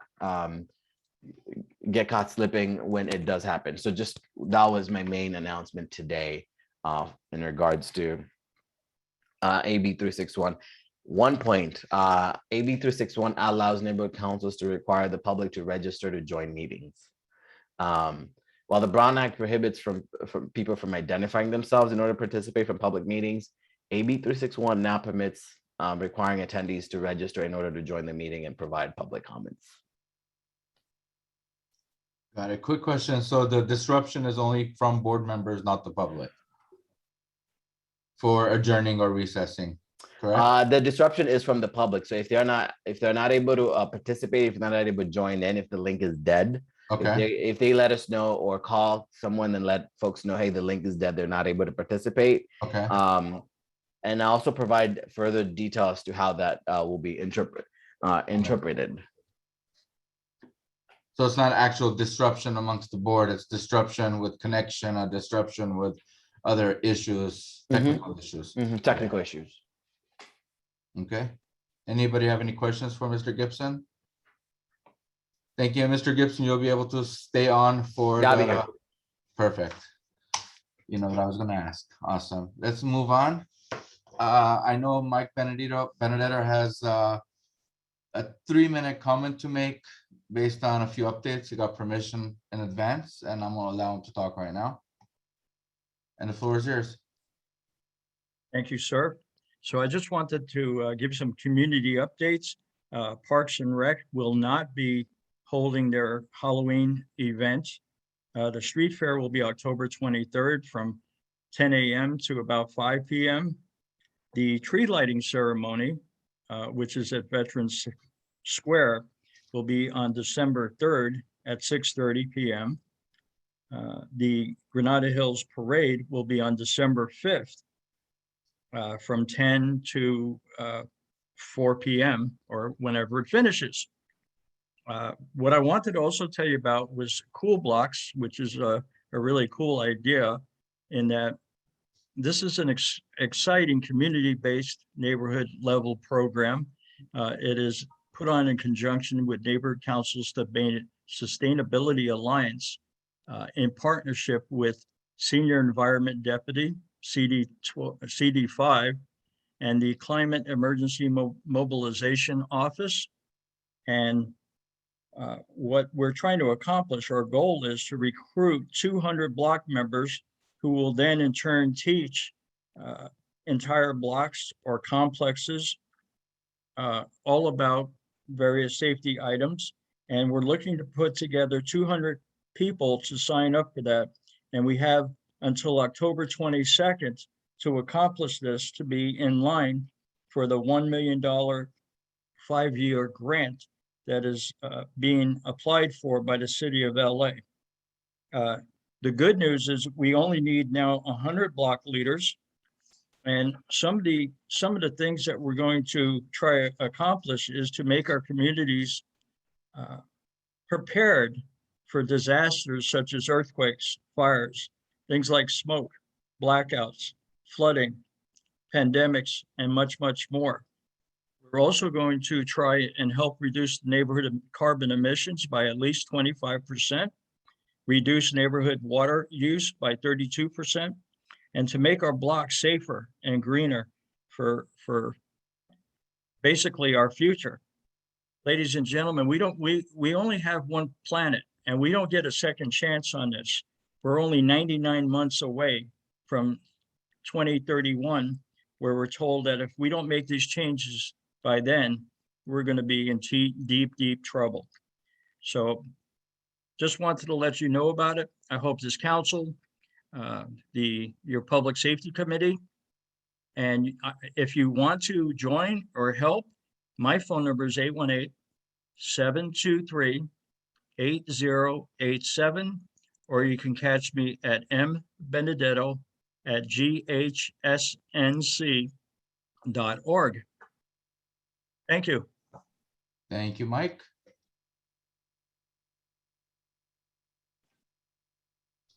Okay, let's go to John and Michelle Hales. Floor is yours. Thank you. Thank you very much. I'll make it brief. This in regards to schools.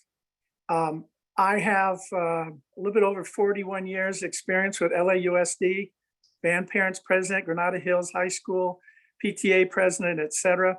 And there is kind of an unspoken process in a school when you have problems with a teacher for your child. The last step is, bring it to your congressman, which will definitely get some notice. But the school board is one area that would like to know when teachers are, I don't want to say misbehave, but speaking out. Every single new teacher that gets assigned to a school automatically is given a mentor. So throughout the days and throughout the week, they're supposed to monitor what's going on. There are several schools, not only in your area, but other area, that parents need to understand they need to go speak to the principal. If they speak to the principal, now you have unique principals up there. They're first class. Porter Ranch Elementary School is top notch. The community school is top notch, and they have a great reputation. But sometimes the newbie teachers get in there and say things and do things that really, if they had a chance, they'd take it back. My shared experiences, please make sure you take the time to ask for either the mentor, the grade level chairperson, or the principal. You'll get it resolved much quicker and less painfully. So I want to share that experience with you because you have such a fabulous set of schools up there. And we just need to give the parents that instruction so that they can get it resolved quickly and efficiently. And my wife's a teacher for a little bit more than 40 years. So thank you. I appreciate it. Thank you very much. And let's move on to the next topic. Next topic is election of vacated seat of Miran. And this is a 2-year term. Let's let in the candidates. I know Beatrice Chen actually had an emergency and she left. And she sent me an email saying that she'll be glad to help out as a stakeholder.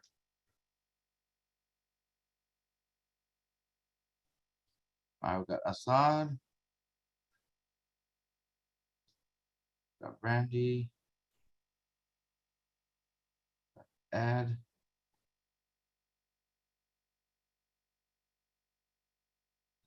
And who am I missing? Is Chris Mason here? If you're here, please raise your hand. I don't see you.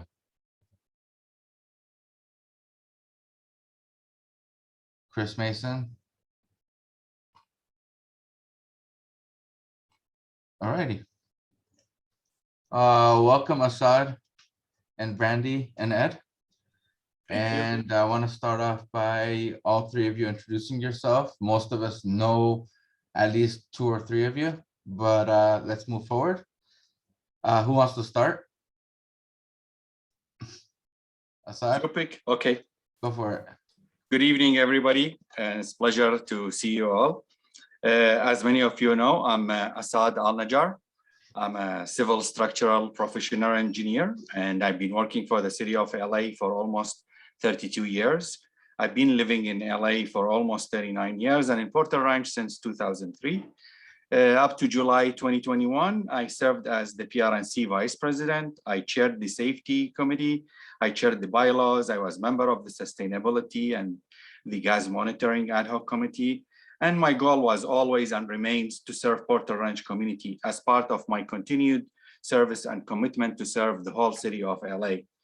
For PRNC, I work on an average minimum 30 hours per week, and I attended many meetings and functions, and I attended many of our nearby neighborhood councils so that to raise awareness of what we're doing and so that we have a teamwork established and to have the community voice heard and represented adequately.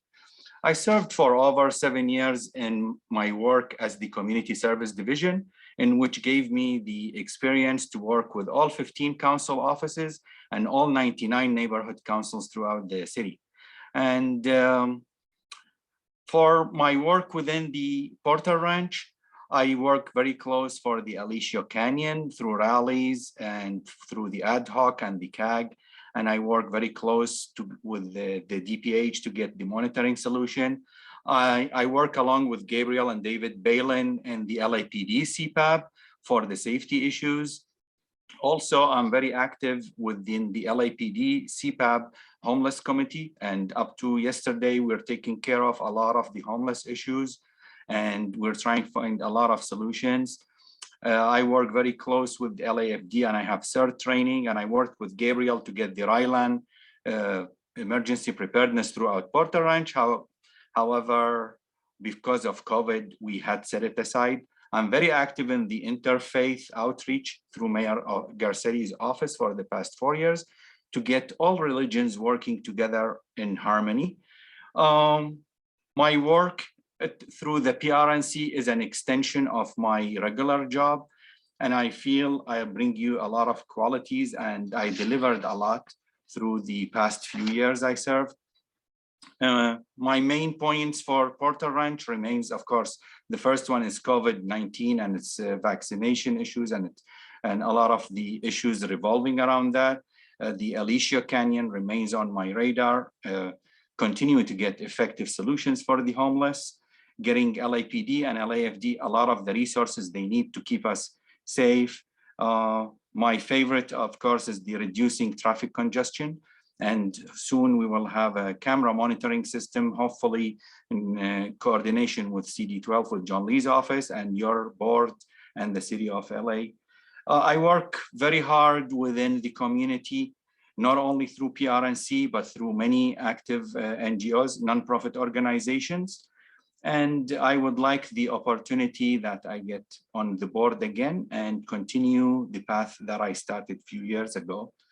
I'm counting on your support, and thank you very much. Thank you, Assad. Brandy? Hello again, everyone, and good to meet all the new people that I haven't had a chance to speak with before. My name is Brandy Grace. I was on the PRNC board up until a few months ago, and I have been chair of the Outreach Committee and the Homelessness Committee. I was one of the founding members of the West Valley Neighborhood Alliance on Homelessness. I've been very active working with members of the CAG as an alternate member of CAG, and just in general with both nonprofits, government organizations, and others trying to shut down Aliso Canyon and correct the horrific health issues that are going on in our community constantly.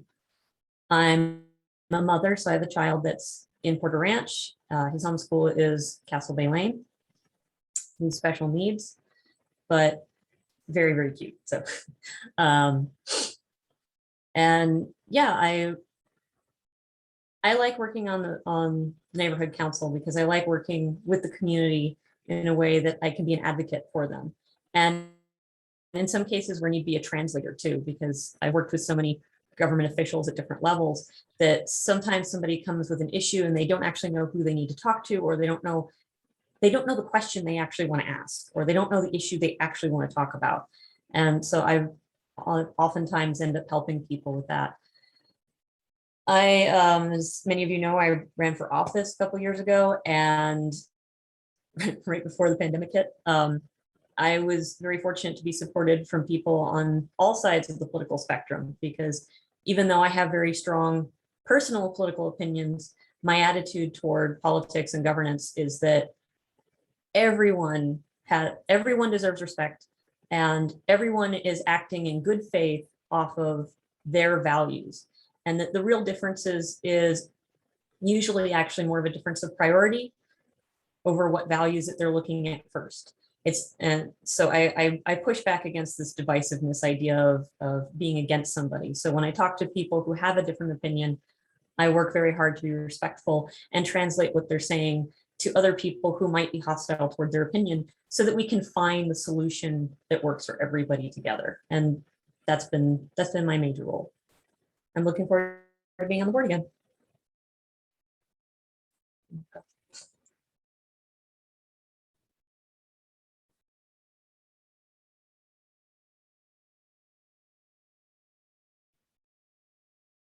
Did Gabriel freeze? I think he's having technical problems, but let's turn it over to the next candidate. Ed, I unmuted you. Unmute. Okay, great. Yes, I'm the next candidate. I'm glad to meet everyone. My name's Ed Parada. I'll be brief because my background and the reasons for me joining or being interested in this position were already detailed in the candidate statement. But I'll be brief. I've owned a home in the Porter Ranch area, specifically the Heights at Porter Ranch, for 20 years now.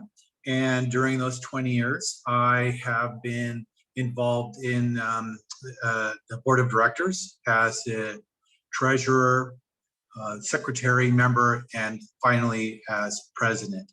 At this time, I am the property manager for that HOA.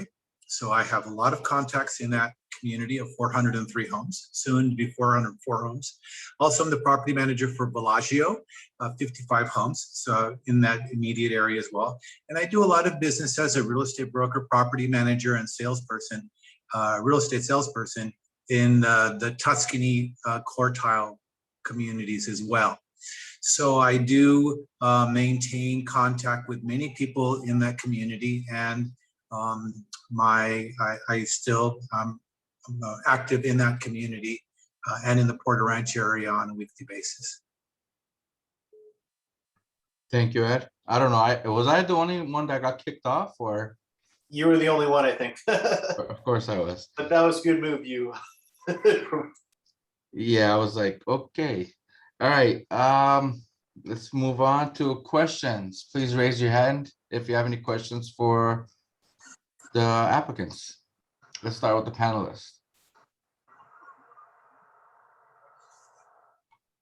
Any panelists have questions?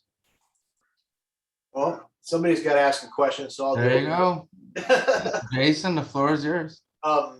You know, what would you like to do as a board member? What would you like to see in our community? Or, you know, what is your interest in making a difference in the community, whether through advocacy or projects, which I always love projects. You want me to start first? Go for it, Asad. Yeah, okay. So I'll answer your question from the 2 points. So for projects, I guess we already have a big project, hopefully, once we get funded to start on that you started, and for alongside with the city for getting a lot of the trees and the cleanups and all that. So from that side, I guess to get more going on and get the beautification of our community going. However, on the other side, the item that I feel we are lacking in is the COVID-19. And so there is a lot of issues revolving around the vaccination. Are you allowing people in or not? There is laws going enforcement. For me, like a city employee, it became a mandate to show the card and to be vaccinated. Otherwise, could be face up to termination. So I think we need to increase the COVID awareness in the community from perspective of safety, how to be aware of it, what it is, how to stay into the social distancing, how to keep the kids safe, and a lot of the education. I know we talked about it several months ago, but unfortunately, I'm not sure we got all involved in the elections and all that, and somehow the ball just dropped. We should take the lead on this rather than waiting for the city to tell us what to do. We have, you know, among the board and the stakeholders, a big mass of education that we can put a plan. We can put a lot of the people to know what's going on, what's good, what's not good, without violating anybody's right. Safety and has to come on in that issue. That's the one I feel we're really lacking big on. Thank you. Thank you. Randy?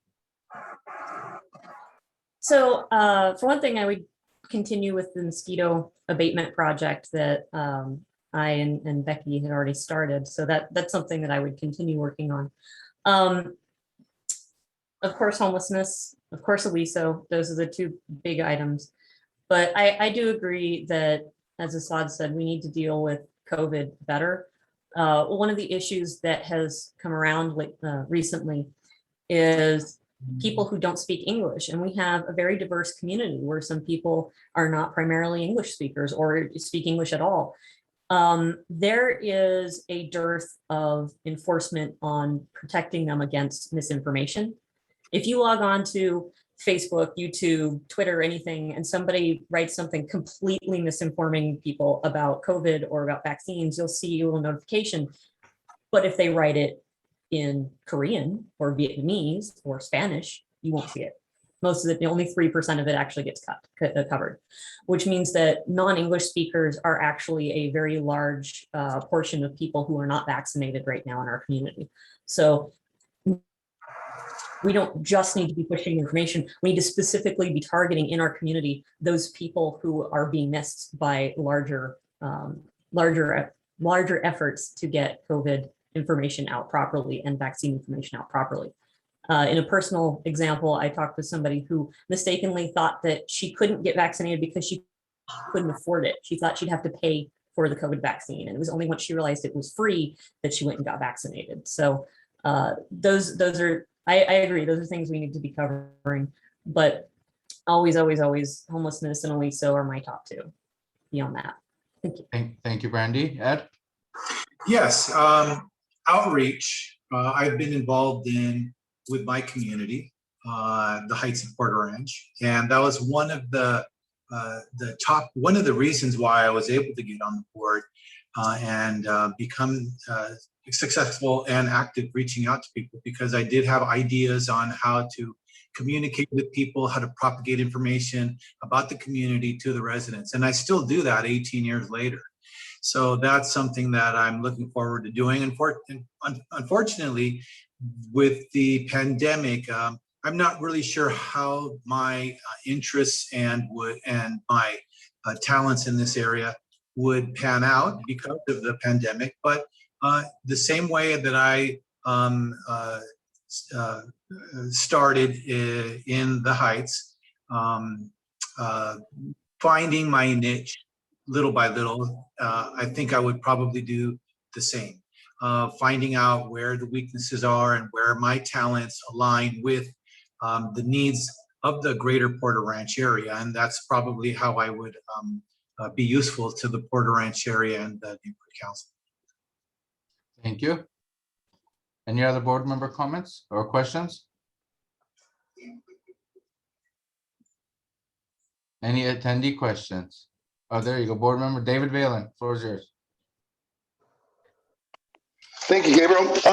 So Gabriel, you started off the meeting this evening giving comment about participation.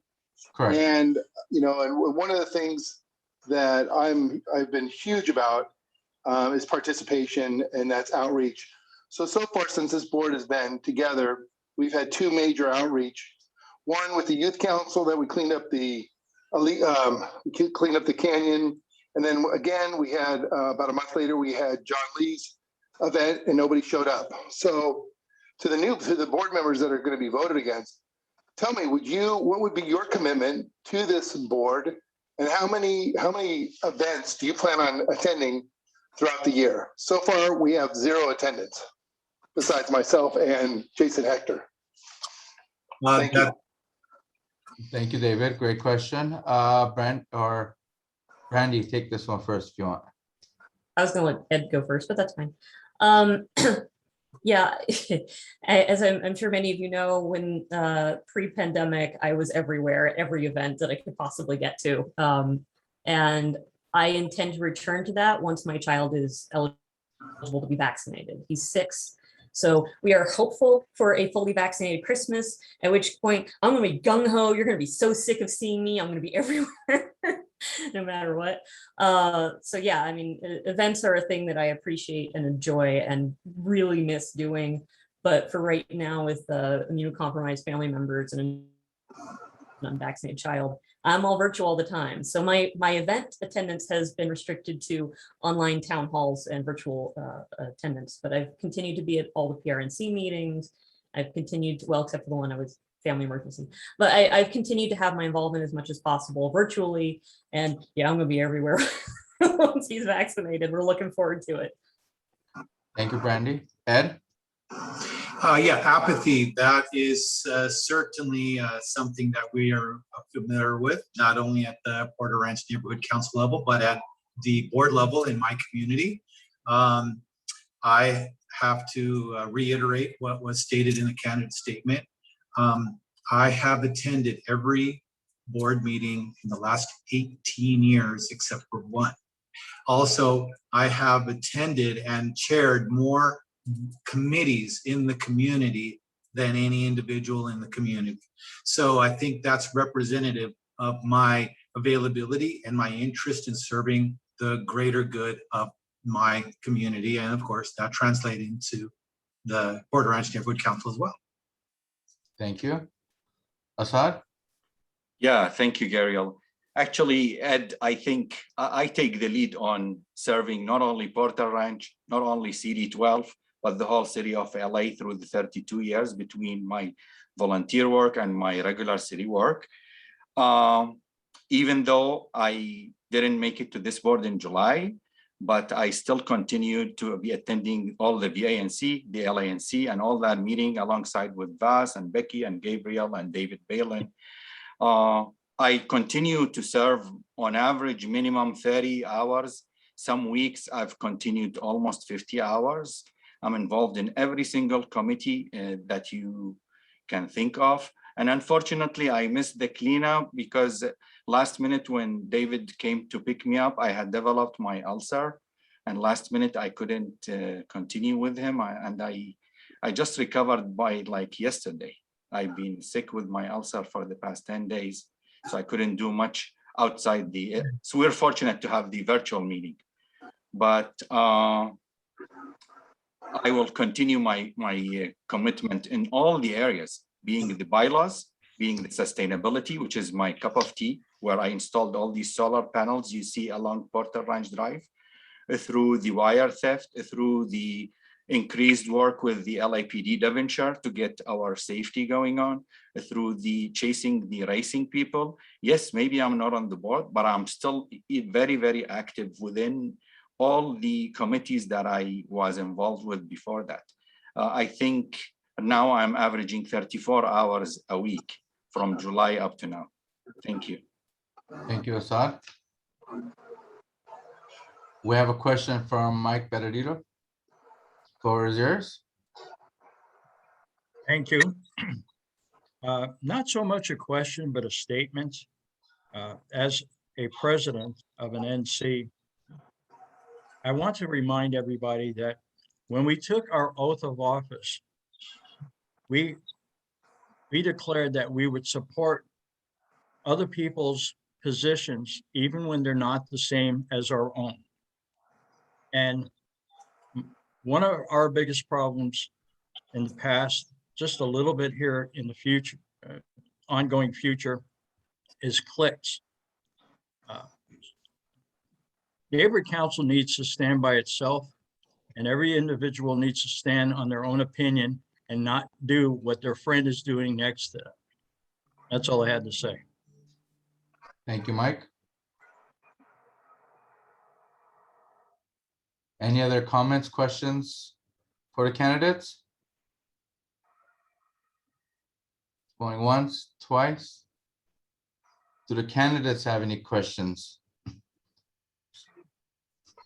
All right, Christine, do you want to call the vote or get ready to call the vote? Also, just a preventative measure, just to prevent any ties today. If any candidate gets 5 votes, I will be abstaining myself at the end of the vote, just to be fair and not to have a tie. Christine, the floor is yours. Okay, perfect. David Lasher, how do you vote? For Assad, love to have him back on the board. David Balin, Assad as well. Jason Hector, Randy Grace, Luis Ramirez, For Assad. Becky Levesque, Randy Grace, Jennifer Ibrahim, Randy Grace. Hilda Sarkeesian, Randy Grace. Voss Singh, Brandy Grace. myself, Brandy Grace. Let's see, so we have 3 for Assad and 6 for Brandy. And I will be abstaining. And the winner is Brandy. To Ed and Assad, please don't run away, rerun again, because we really need both of you on the board. Great. I appreciate it. Thank you. thank you, everybody, for applying.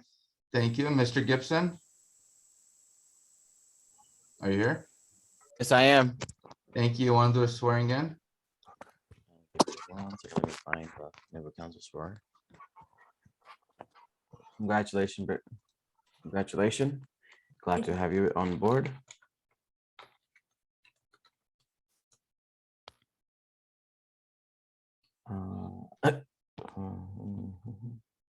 Trying to find the file. I'm sorry about that. You didn't memorize it yet, Gibson? No, I think I memorized it. no.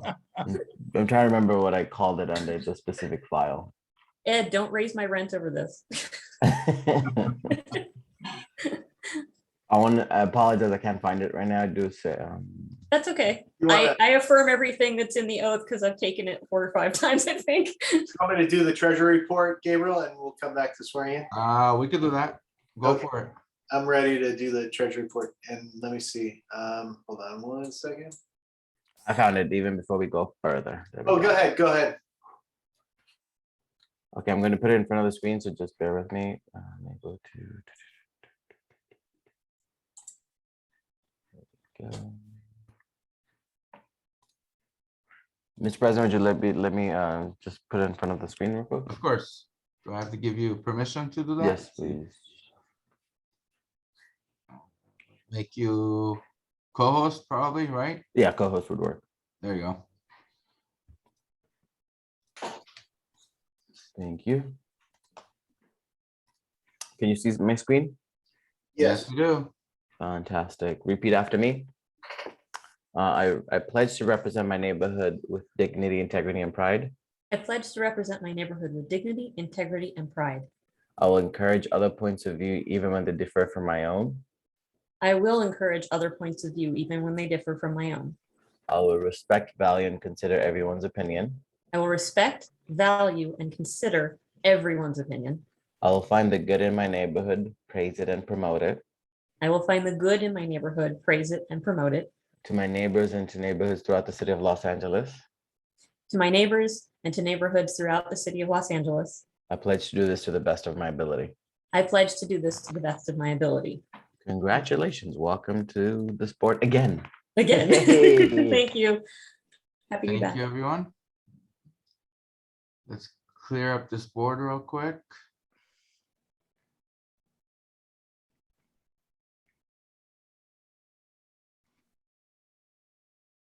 all right. All right, go for it. Can you guys see the city clerk website? Okay. All right, so this is the dashboard here. We have 31,000 available right now. And then this is not totally updated. We have 2,500 in neighborhood purpose grants that have been approved. So I think the check hasn't been cashed. That's why this isn't showing up. And that's about it. I think you guys got the email I processed. The payment for Wendy went through. There was 2 payments, but the one was a mistake. So the second one for 600 and something is the one that the other one is from last month. That was an accident. So you guys should get all the emails about the payments being processed. So that's pretty much it as far as the update on the financial report. Any questions? David Balin. Yes, I need to understand, and I want the community to understand why we're continuing to waste money on Wendy's job when this really should be the job of our executive board.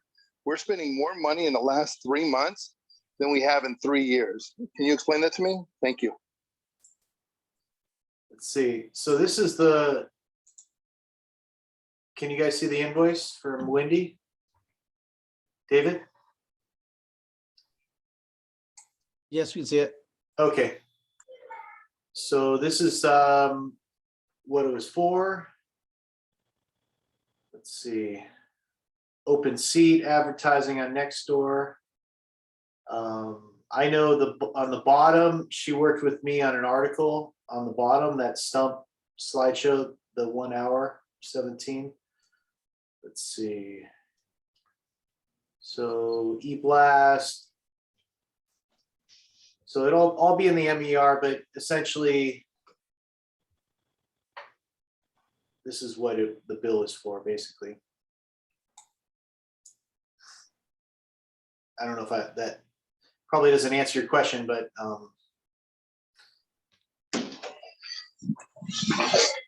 I guess not. I just want to understand when the executive board is going to step up and not have to continue utilizing community funds. These funds are supposed to be allocated for the Porter Ranch community. Thank you. These funds are being used currently for marketing purposes or promotional purposes, promoting the event, our newsletter, sending out newsletter and e-blasts and everything else to bring the public to our meetings. Last year, if you look at the minutes, there was no minutes uploaded. There were no videos uploaded. And we basically, once with the videos are uploaded now, the minutes are uploaded, it goes in an email blast to the public. And the website, our website we have right now is extremely complicated. And what Wendy does is post any items from the board onto the website, and pretty much is what she does. I believe this invoice included an item that Jason had sent out, which was the stump news, correct?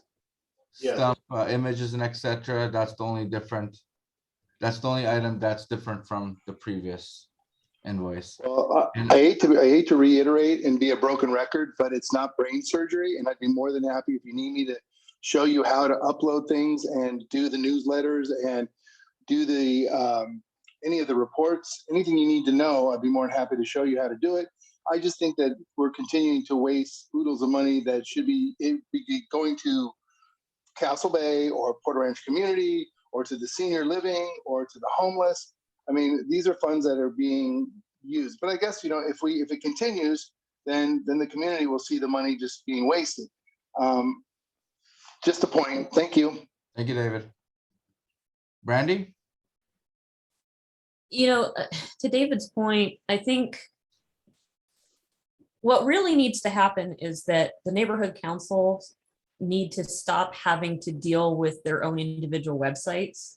And the city of LA needs to create a unified system that we're allowed to plug into the way a department would or anything else. And maybe we should consider doing a letter to Dunn or to the city council requesting that they consider adding some kind of website technology, because as much as this is, I know some NCs spend way more money on the CIS, exactly. They spend way more money on individual websites. And I think the combined amounts from almost 100 NCs is probably way more than if the city just made one and everybody could have their own slot on that major site. And it would make it easier for people to find as well. Thank you, I'm happy to Brandy. write a CIS. Thank you, Brandy. Can you send, you can always submit a motion. I love motions. I'll work on that for next. Awesome. Thank you. Becky?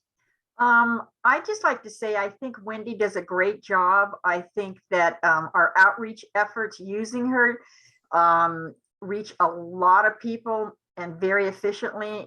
And I think she does a tremendous job. That's all I have to say. Thank you.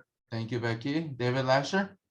I thought about this before, and I think we might have mentioned it, but it's been 2 or 3 years ago, looking at what other neighborhood councils do, because I know a lot of private businesses that spend a lot less and get more bang for their buck. I don't have a direct solution, which would make me more part of the problem, not the solution, as the old saying goes. But I'd like to see what other groups are paying, who they're using. But I do like the idea of the city would create one template everybody could use. Because if you look at the 99 different neighborhood councils, there are 99 different styles. Some are really great, some are abysmal. Ours kind of in the middle. But I noticed that like even the minutes for finance for a board on our website now still don't go past 2020.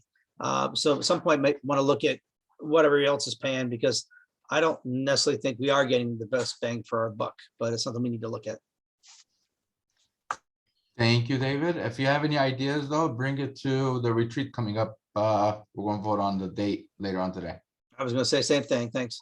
Excellent. Thank you. David Bell, and you have another question, or I left your hand up? I'll just You left my hand up. Please remove it. Thank you. Thank you. Yes, Jason? I'll just kind of wrap this up in terms of, the retreat is a good place to discuss this. I think we need cross-training efforts. In other words, more than one board member should be able to access and update the website. David has volunteered. He has experience in updating the website. So I'm looking at some of these things like 9.4 agenda 0.17. I'm looking at open seat on Nextdoor 0.17. Those are simple tasks that we could have done. Some of these things we could have done on our own. The e-blast, we certainly can do that on our own. So I think it's just more of working together and divvying up the tasks and streamlining things, but cross-training too. So I would ask that you dedicate 15 to 20 minutes to discuss this on, whether it be a board meeting or the retreat, so we can get a game plan, because I think right now it's just everything is falling into the hands of the president, which is kind of how it happened with David. And, we need to just kind of get organized and, all take a little bit of the workload. And, we have Brandy now to also participate. So that would be my suggestion, 15, 20 minutes, come up with a game plan, and let's all learn how to do different things. There's only, one person doesn't need to do everything. So we all should be doing different things. That's my comment. Thank you, Jason. Remember also, Wendy is open to train me and you. We just have to set the date for all three of us to meet to get the basic uploading training for the website. So Yeah, and someone else too, yes. I think we could do 3 to prevent Brown Act. So I'm ready for it. Whoever wants to volunteer, send me an email. All right, let's move on to the MER. Can you pull it up? Do you have it handy there, Gabriel? I have it open. Should I share it? Yeah, let me stop sharing here. Okay, go ahead. All right.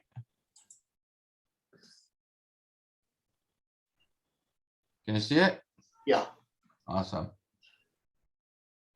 Okay, so the expenses we have were storage. And let's see, we ordered some envelopes. The $80 was for drinks and things and donuts we brought to the cleanup. Apple One for minutes. There was some old invoices there. And that's the whole, I think the rest would probably just be, go down. Okay, yeah, that's for the Congress of Neighborhoods. These are checks that haven't been cashed, I think. Wendy, and then, yeah, the chamber. And those are the 2 MPGs right there.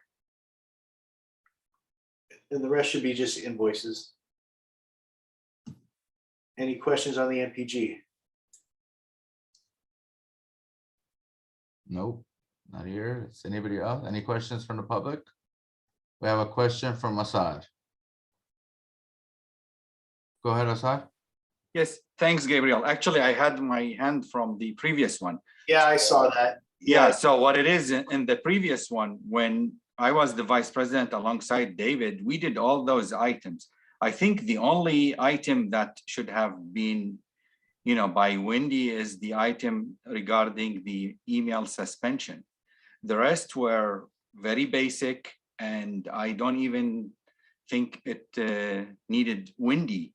You as a team and the board, you can do it all. It's simple stuff for the updates, simple stuff for the e-blast and all that. Even adding the new email, it shouldn't take more than 3-4 minutes to add a new person in the email system. It's a very basic email system. So I really encourage, and I'm glad that you're going to take the training and you're going to be doing it rather than spending all these outrageous bills to Wendy. Thank you. Thank you, Assad. Any other questions for David? I mean, not David, for Jason. All right, Jason, you want to make the motion? I'll make the motion to approve the MER for. I will second that motion. Christine, you want to call the vote? Yes. David Lasher, Approve. David Balin, Approved. Jason Hector, Yes. Luis Ramirez, Yes. Becky Levesque, Yes. Jennifer Ibrahim, Yes. Hilda Sarkeesian, Yes. Voss Singh, Approved. myself, yes. Gabriel Canlian, Yes. and Brandy, I'm assuming you're up to date and you can vote. I should be, so yes. Okay, perfect. Okay, so it is approved, motion approved. Thank you.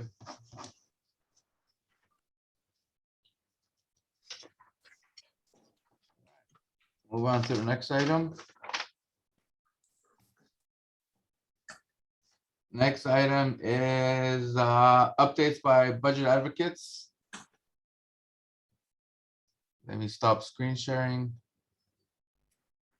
Looks like we have Glenn. I can give an update on that. They're setting up meetings with officials from city departments right now. And there was some training that I attended about as far as the budget process. There were two important trainings from the CLA's, actually CAO's office. That's the chief accounting office in the city, basically explaining the budget process and a lot of good information. Right now, I'm set up to be on meetings with Rex and Parks, with sanitation department, with fire department, and let's see. Oh, the ITA department because of 311. So there's a meeting that's going to be going on with that. And so hopefully we can make some good suggestions about recommendations to those specific departments on ways that they can better serve our communities. And Glenn will fill you in on what else is going on with the budget advocates, but that's pretty much what I know in terms of the budget advocates. Go ahead, Glenn. Let's see, a lot of talk. We got Glenn Bailey. Thanks. Is Brian Allen on? I don't see him. Okay. I text him, but I just, you know. You're the man. Okay. Well, I appreciate Brian almost always being here.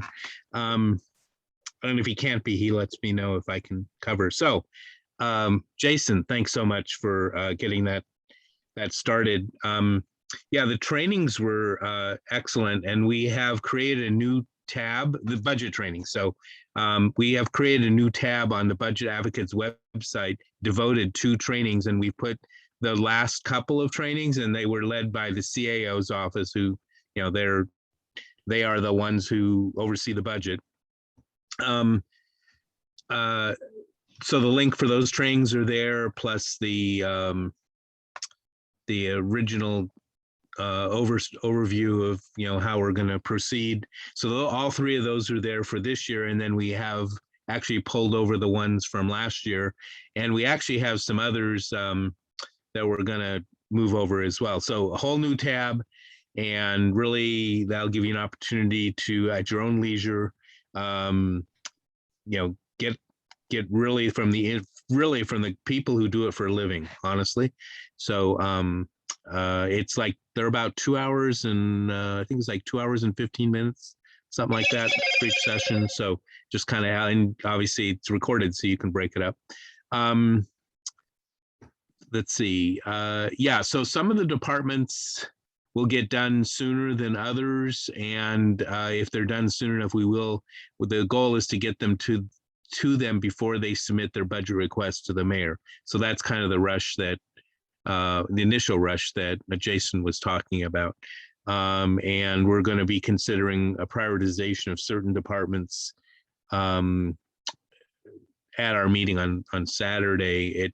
It's all limited to, you know, when we can get the appointments and how quickly the report can be written and how quickly can possibly be reviewed for editing, whatever. But that's kind of the goal, to do as many as we can, and then it'll eventually get pulled together in our traditional white paper. The other thing I wanted to share is that we have a very ambitious plan for having town halls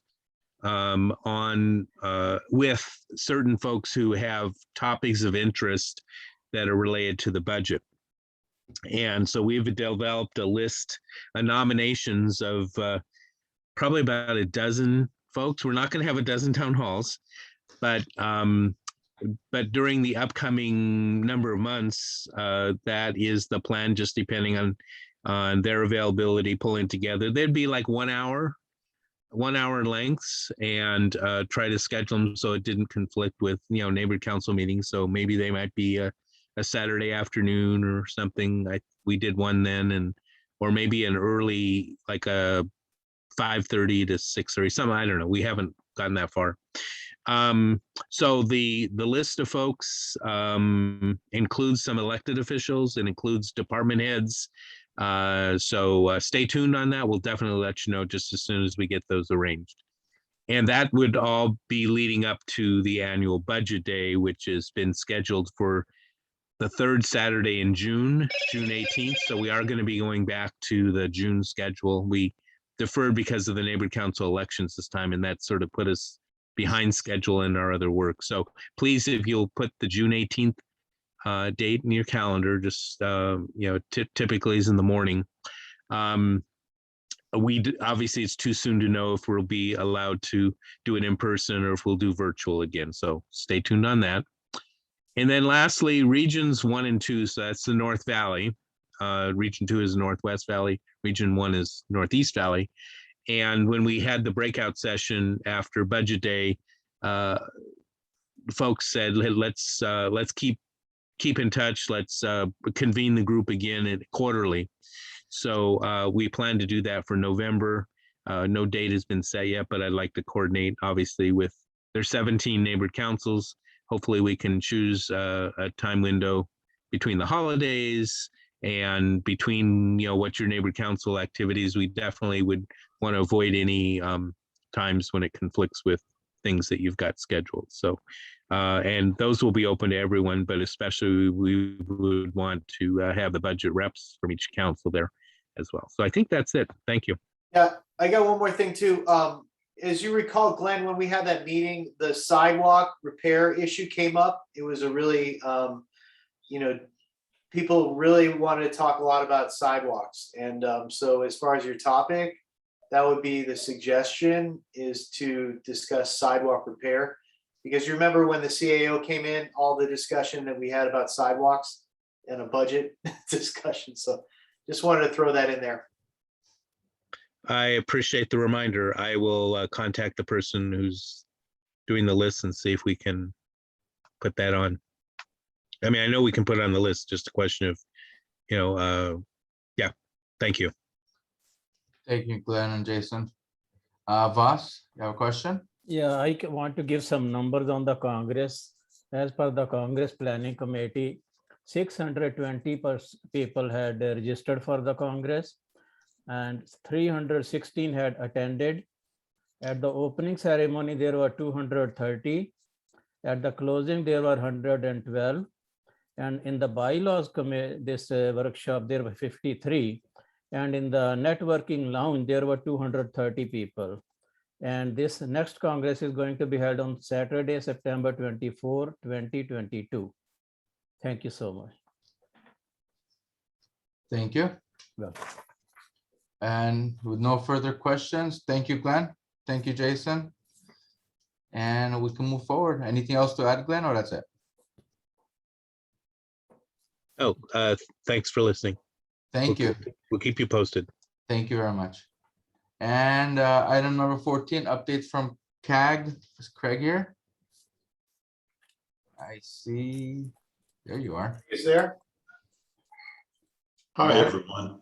Yeah, Craig here. How you doing? Gabriel, is it possible I could share screens and I have some stuff Yes, sir. for the neighborhood council?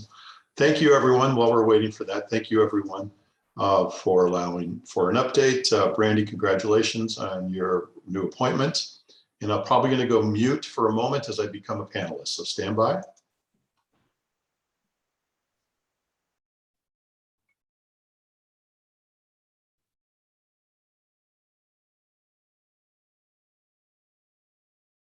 Okay, I was unmuted, or I was muted, so you should be able to hear me now. Can I get a head nod, please? You're good. Excellent, thank you. So I'm going to share screens, and it's disabled, so if you could engage that. New members, I've reached out to you I'm available to give you any updates whenever you want it. Still can't share screens. What about now? Much better. And we are here. Let's see if this works. Okay, that's not the screen I wanted to share. Bear with me